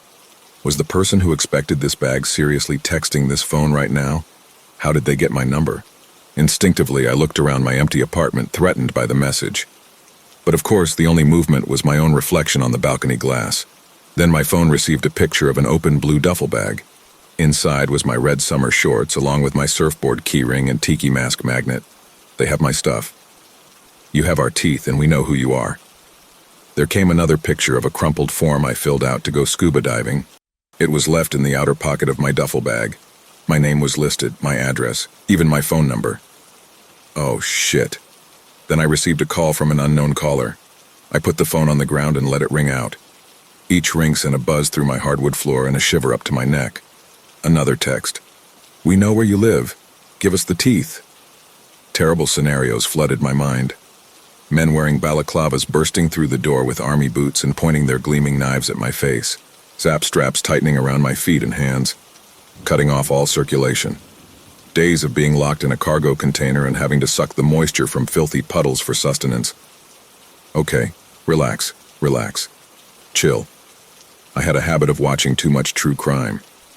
I ran through the options. They all seemed like imperfect solutions. 1. I could call the police, but I didn't know if they could help me. They would have no idea who this tooth person is either.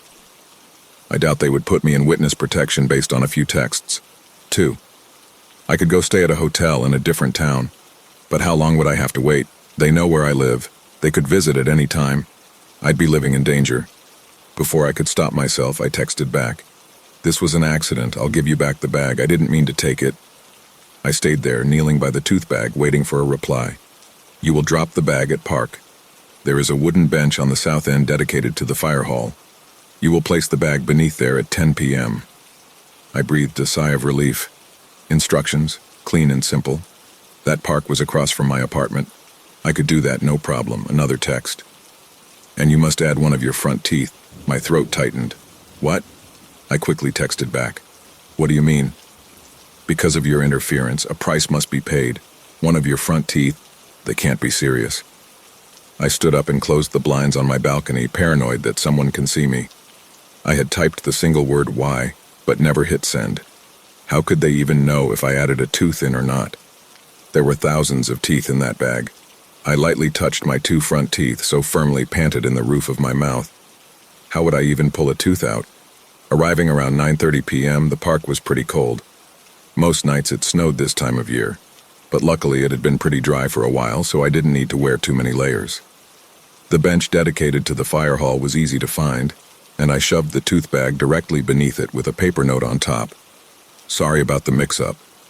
I sat on the bench for a little bit, pretending to look at my phone. There was an old man out for a walk through the park, and a young couple with their dog. I didn't want them to think I was dropping off a bomb or drugs or something, so I stuck around for a bit and smoked a single cigarette. 1 cigarette turned to 3, then 4. I couldn't help myself. I was nervous. Would they know I didn't add my teeth? After considering it back and forth in the apartment, I left my front teeth alone. If they really wanted some extra teeth, I figured I could stop by a dental office on a later date and get them all the teeth they wanted. I just couldn't bring myself to grab a wrench and pry perfectly healthy teeth out of my own mouth. At 9:53, the park emptied out and it started to get freezing. It was my cue to exit. I took one last drag, exhaled a large plume of smoke, and I saw it contour around the edges of a strange, unseeable shape. It was really odd. It felt like there was something invisible standing only inches away. As I tried to move forward, a bone-like hand found my throat. 2 yellow eyes appeared, floating in the air. Filthy liar, you didn't add your pain. What? The powerful grip lifted me by the throat. I brought my hands down against a wiry, invisible arm. Each tooth remembers. The voice came as a seething whisper. Every tooth retains the pain from when it was pulled. My assailant lifted me a whole foot above the ground. I couldn't breathe. Lord Fowl needs his shipment of pain. You delayed it. Please, I tried to say, but could only make a choking sound. Gak, ack. The entity dropped me to the ground. I inhaled and immediately tried to crawl away, but an invisible knee pinned me down. And now you must top off the pain with a fresh garnish. 2 invisible hands forced their way into my mouth and pried open my jaw. I tried to fight back, to close my mouth, but it was no use. This entity, whatever it was, had incredible strength. A fresh dollop of pain will rejuvenate the supply. M2 frontmost teeth, my buck teeth, were effortlessly bent outward and snapped off. I shrieked from the pain. Tears streamed instantly. That's for stealing our bag.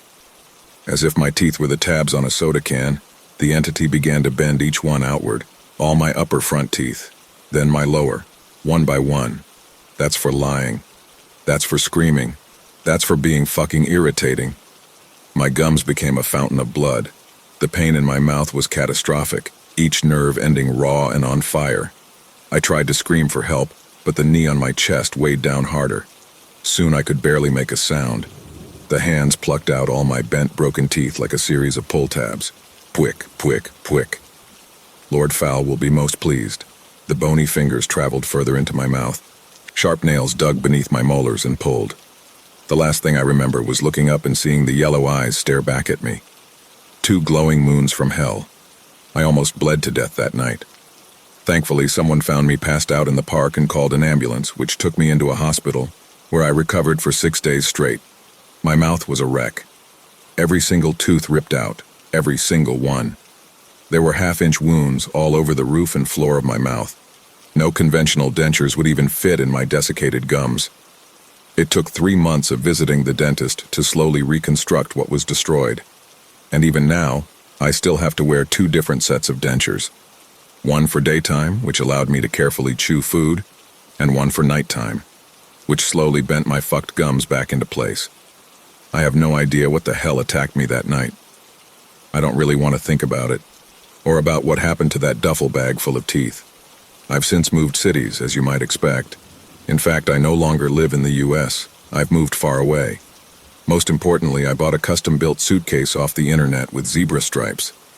I've pinned bright yellow plastic stars all over and many other identifiers too. It might look like a tacky eyesore, but I'll never confuse it for someone else's bag. If you're ever at the airport and you recognize my bag from this story, I give you permission to come up and say hi. I make it a point to try and meet friendly people and move forward with my life. Who knows? If you catch me in the right mood, I may even show you my removable teeth. As far as I know, I'm the only 27-year-old with full-blown grandma dentures.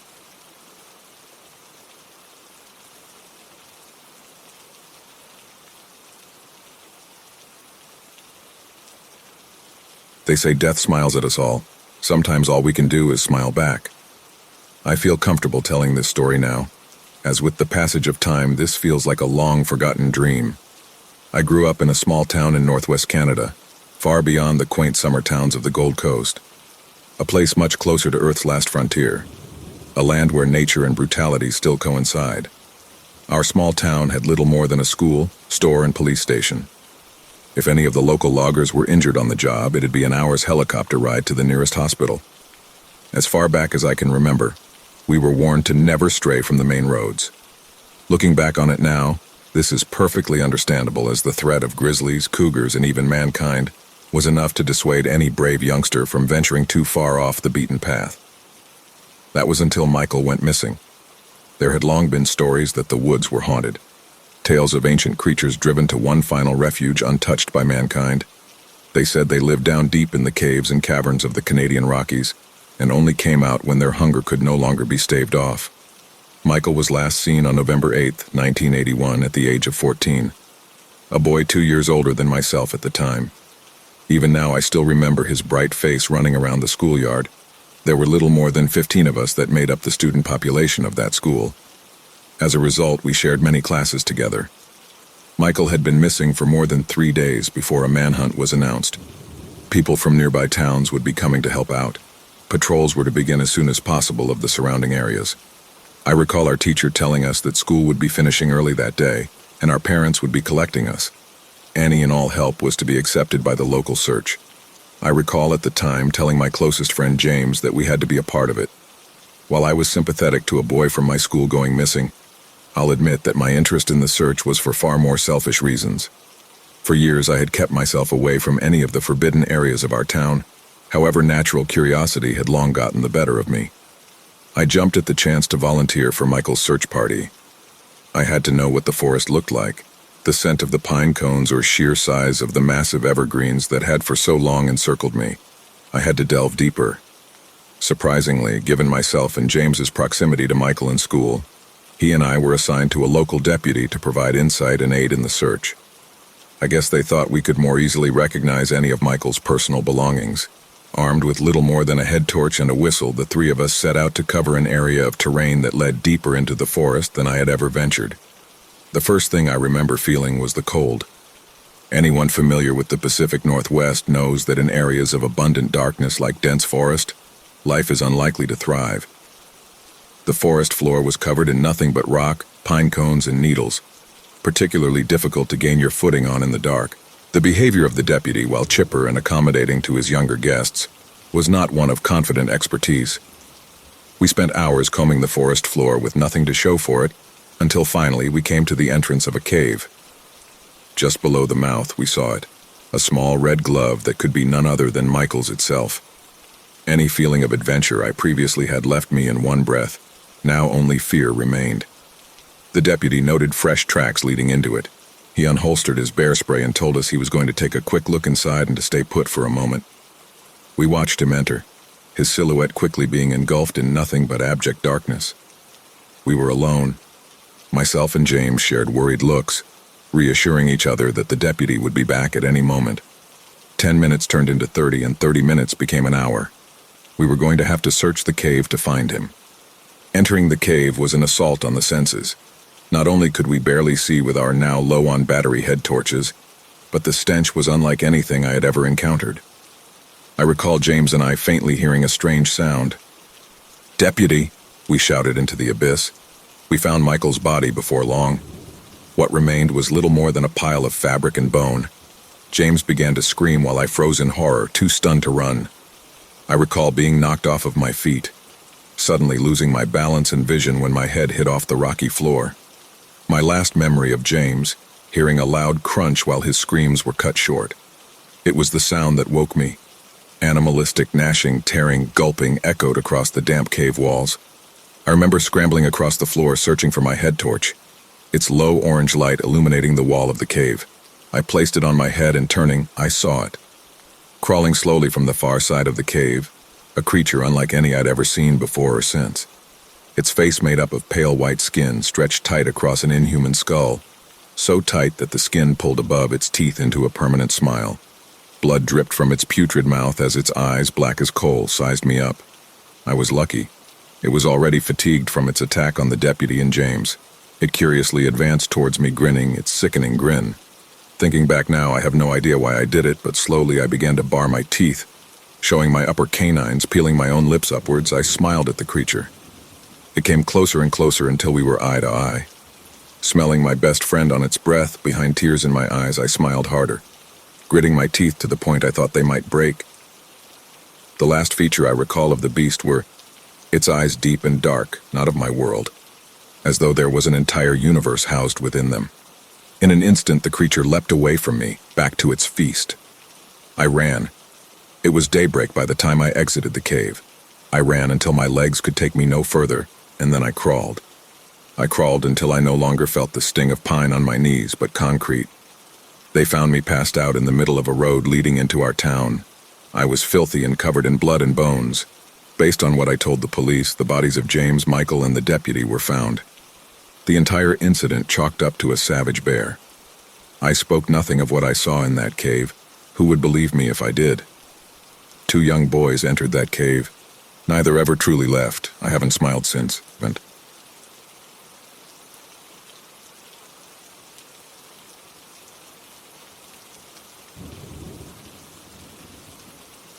I stared at the door before me, its surface peeling like old skin. This wasn't supposed to be here. I was sure of it. It hadn't been on the blueprints. But old houses always have their secrets, don't they? My curiosity gnawed at me until I couldn't ignore it anymore. I reached for the knob, turned it, and stepped inside. The air shifted instantly, sending a chill skittering down my spine. The room was empty, completely empty, except for another door directly ahead. I turned back, expecting to see the way I'd come in, but my stomach dropped. The door I'd just stepped through was gone. I froze, trying to make sense of what had just happened. "All right, weird," I muttered, trying to keep calm. With no other choice, I approached the second door and opened it. The next room was smaller, just by a little. The walls felt closer, the ceiling a bit lower. Like the first room, it was empty, except for the door waiting at the far side. I hesitated, but then I stepped through. And again, and again. Each room was smaller than the last. At first it was subtle, barely noticeable, but as I moved deeper, the wall started closing in. The ceiling lowered until I could feel it brushing against my hair. The air grew colder, thinner. "Hello?" I called out, my voice bouncing hollowly off the shrinking walls. Nothing, no response. I turned to go back, but there was no way back. The doors behind me were gone, only the next door ahead remained. The rooms kept shrinking. The once normal spaces became claustrophobic. I was crouching after a while, then crawling. The light dimmed to a faint, sickly glow, and my breaths grew shallow and panicked. By the time I reached the last door, I could barely move. The walls scraped my shoulders, the ceiling pressed on my back. It felt like the house itself was trying to crush me. Somehow I squeezed through the final opening. My chest was heaving. My heart thundered in my ears. That's when I saw it. The room was the size of a coffin, and standing there impossibly was me. But it wasn't me. Not really. It had my face, my clothes, my build, but everything about it was wrong. Its eyes gleamed, too sharp, too bright. Its smile twisted unnaturally, stretching far too wide. "You made it," it said, its voice exactly like mine, but colder, hollow. "I've been waiting." I tried to scream, to scramble backward, but the room was too small. The thing reached out and grabbed me, its fingers ice-cold and impossibly strong. Before I could react, it yanked me forward. In a blur, I felt myself pulled into it, or maybe it pulled itself into me, I couldn't tell. When I opened my eyes, I was standing in the first room again. It was bigger now, back to normal. The doorway I'd come through had returned. I stared down at my hands. They weren't mine. The skin was pale, veined, foreign. The door creaked open behind me. A new figure stepped inside. A stranger, wide-eyed and curious just like I had been. I tried to scream to warn them not to go any further, but my lips wouldn't move. My body wasn't mine anymore. Instead, I smiled, that same grotesque, too-wide smile. "Welcome," I heard myself say.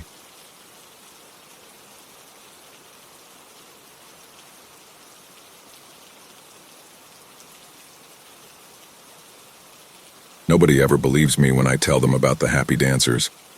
I first saw them up in the hills as a kid. I was maybe 8 or 9 when it started. My mom had a close friend who lived up in the hills, where I'm from. It doesn't take long to get from the suburbs that hug the central city to the hills that surrounded us. It wasn't a very big place, and so we would visit them every other weekend. I always liked going up there. They had a son I'd hang out with who I'll call Jay, and our mums would usually get pizza for us while they talked and laughed in the dining room. One night while driving back home, the street lights that often illuminated the twisting and winding roads weren't working, leaving only the red lights on the railing that protected us from many descending kilometers of darkness. I'd always been afraid of the idea of us accidentally driving through the railing after taking a tight corner too fast, tumbling and crashing down into the earth. Naturally, my mom was taking each corner with much more caution and deliberation than usual, especially the tight blind spot corners, which there were many of. While she slowly peeked around a corner before the final stretch home, the headlights had exposed what looked to be a young woman in a white dress standing on the side of the road. There was no sidewalk or much room for her in general, so this was really unusual and obviously dangerous. I remember pointing it out to my mom, and she said she didn't see anybody. I was in disbelief as we passed her without so much as a sound. She was so close to the car, I was scared we would hit her over the railing. I looked behind me through the back window, and the woman was performing some kind of dance. It was beautiful and elegant, with ethereal grace and precision. It was similar to ballet, but her feet weren't on her tippy toes or anything. In fact, they barely seemed to touch the ground at all. They glided across the road as if there wasn't even a speck of friction. I pointed it out to my mom, who once again said there was nothing there. But I wouldn't let up about it the whole drive home. I knew what I saw, and I wanted Mom to have seen her dancing too, because it really was beautiful. I couldn't stop thinking about it. It was like the movements of her body, despite the darkness of the night, had completely hypnotized me. I remember for the next 2 weeks before going back there. Every night I desperately replayed it over and over in my head, trying to conjure up new details to swoon over. I remember being in class and unable to concentrate. It was all I could think about. The next time we were driving up there, I was watching the roads like a hawk. My attention was drawn to them like iron to a magnet. And even though I'd seen her on the way home, there was an intense instinct to make sure I didn't miss anything. But alas, it was a regular drive through the setting sun as it normally was. The night was uneventful. Truthfully, I barely remembered what I even did because my mind was so locked in on the trip home.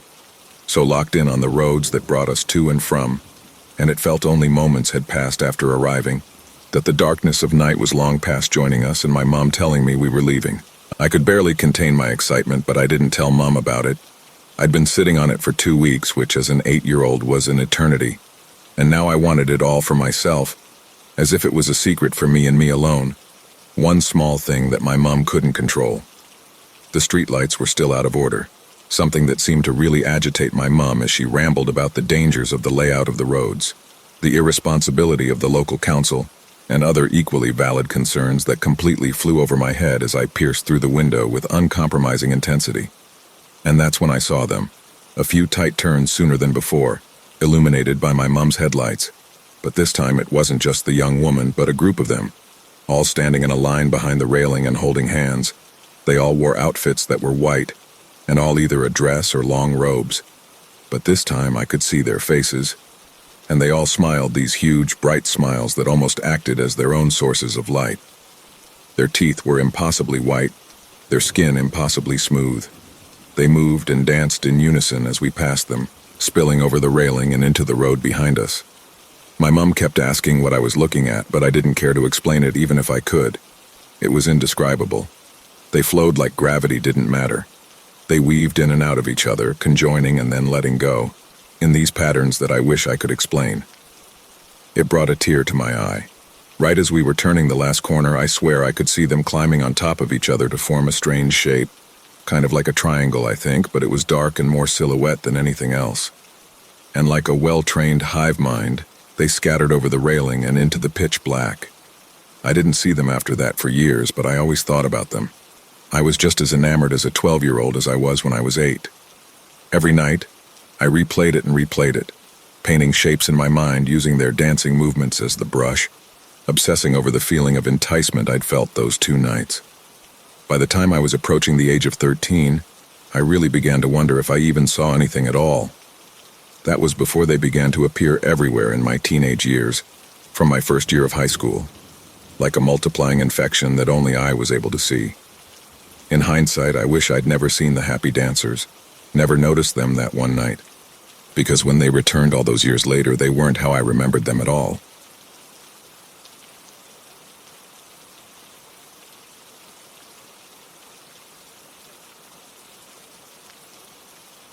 I need to share this, not because I want to, but because I have to. What I've discovered needs to be documented, even if, well, you'll understand by the end. I've spent most of my adult life investigating paranormal phenomena. Not the theatrical ghost hunting you see on those reality TV shows. I mean real, methodical research. I've logged thousands of hours in allegedly haunted locations across 3 continents, interviewed hundreds of witnesses, and documented every unexplained occurrence I could find. My archives include everything from the infamous 3rd-floor footage at Waverly Hills Sanatorium to the unexplained EVP recordings from Eastern State Penitentiary. I've witnessed authentic voodoo rituals in New Orleans, where I saw a man speak perfect 17th century French despite never studying the language. I've spent 3 weeks documenting the alleged poltergeist activity at England's ancient Ram Inn, where I recorded furniture moving on its own and captured thermal images of impossible cold spots. I've investigated the Poveglia Plague Island in Venice, where my equipment recorded whispers in medieval Italian dialects that linguists couldn't fully translate. I've spent nights in Japan's Aokigahara forest, where compass needles spin randomly and GPS devices malfunction for no explicable reason. I even participated in the infamous Philip experiment recreation in Toronto, where our group manifested phenomena that defied current scientific understanding. But after 15 years, I was ready to quit.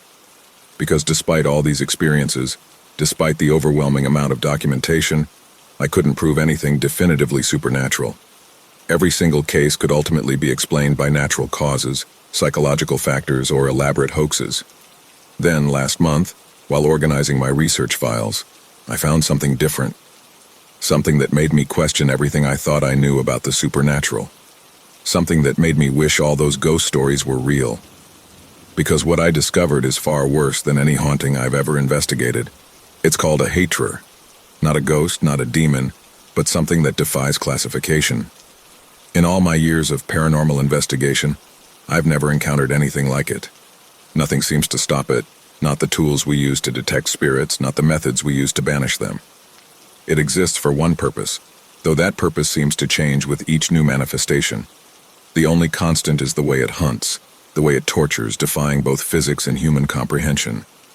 Let me share some cases I've verified through multiple sources, including police reports, autopsy records, and witness testimonies. What you're about to read isn't folklore or urban legend. These are documented incidents that various authorities have tried to suppress. The first verified case occurred in Boston, 2024. A luxury apartment complex, the Blackwood Residences, was built using materials from a demolished 19th century church. St. Mary's had stood for over 150 years, surviving fires, wars, and natural disasters. The local community fought to preserve it, but money talks, especially in real estate. What happened next defied all logical explanation. It started with Marcus Reynolds, the developer who had authorized the church's demolition. They found him in his penthouse, his body somehow transformed into the same type of stone used in St. Mary's foundation. But here's the truly terrifying part. It wasn't just his body.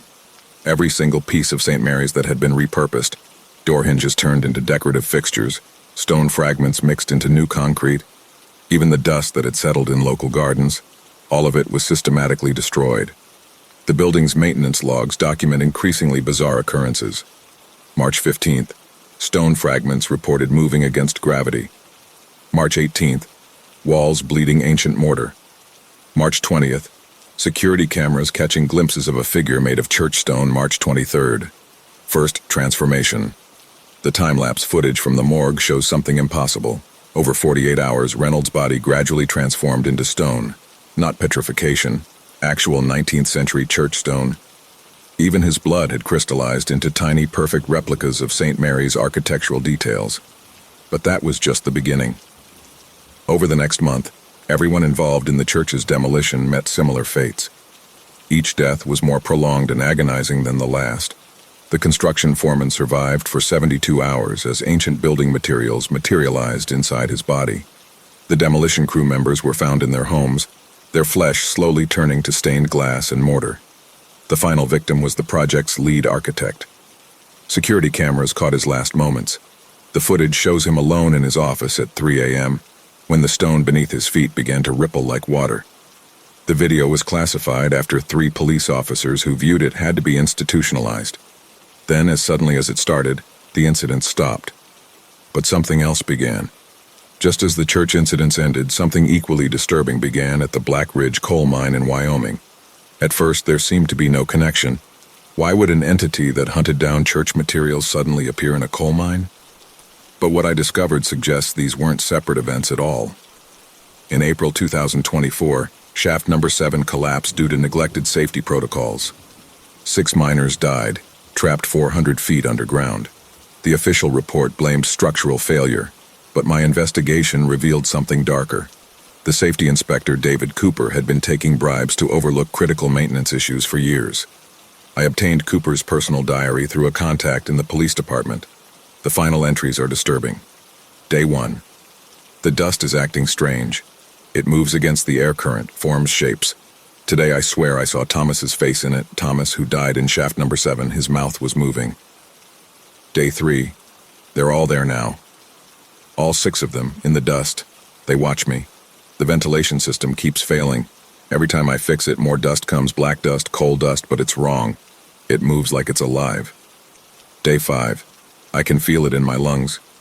Not like normal coal dust. This is different. It's cold, so cold it moves. Oh God, it's moving inside me. Cooper was found in his office 2 weeks later. The security footage I recovered shows his final hours, and it's the most disturbing thing I've ever witnessed. The dust didn't just kill him, it hunted him. When he sealed himself in a clean room, the coal particles seeped through microscopic gaps. When they rushed him to the hospital and completely replaced his blood through transfusion, the coal somehow reformed inside his new blood within hours. The doctor said his internal organs had been replaced by pure coal, still somehow functioning, still somehow keeping him alive through the transformation. But here's what terrifies me most. Every single piece of coal from shaft number 7, whether it was stored in warehouses, shipped to power plants, or even burned to ash, all of it was systematically destroyed.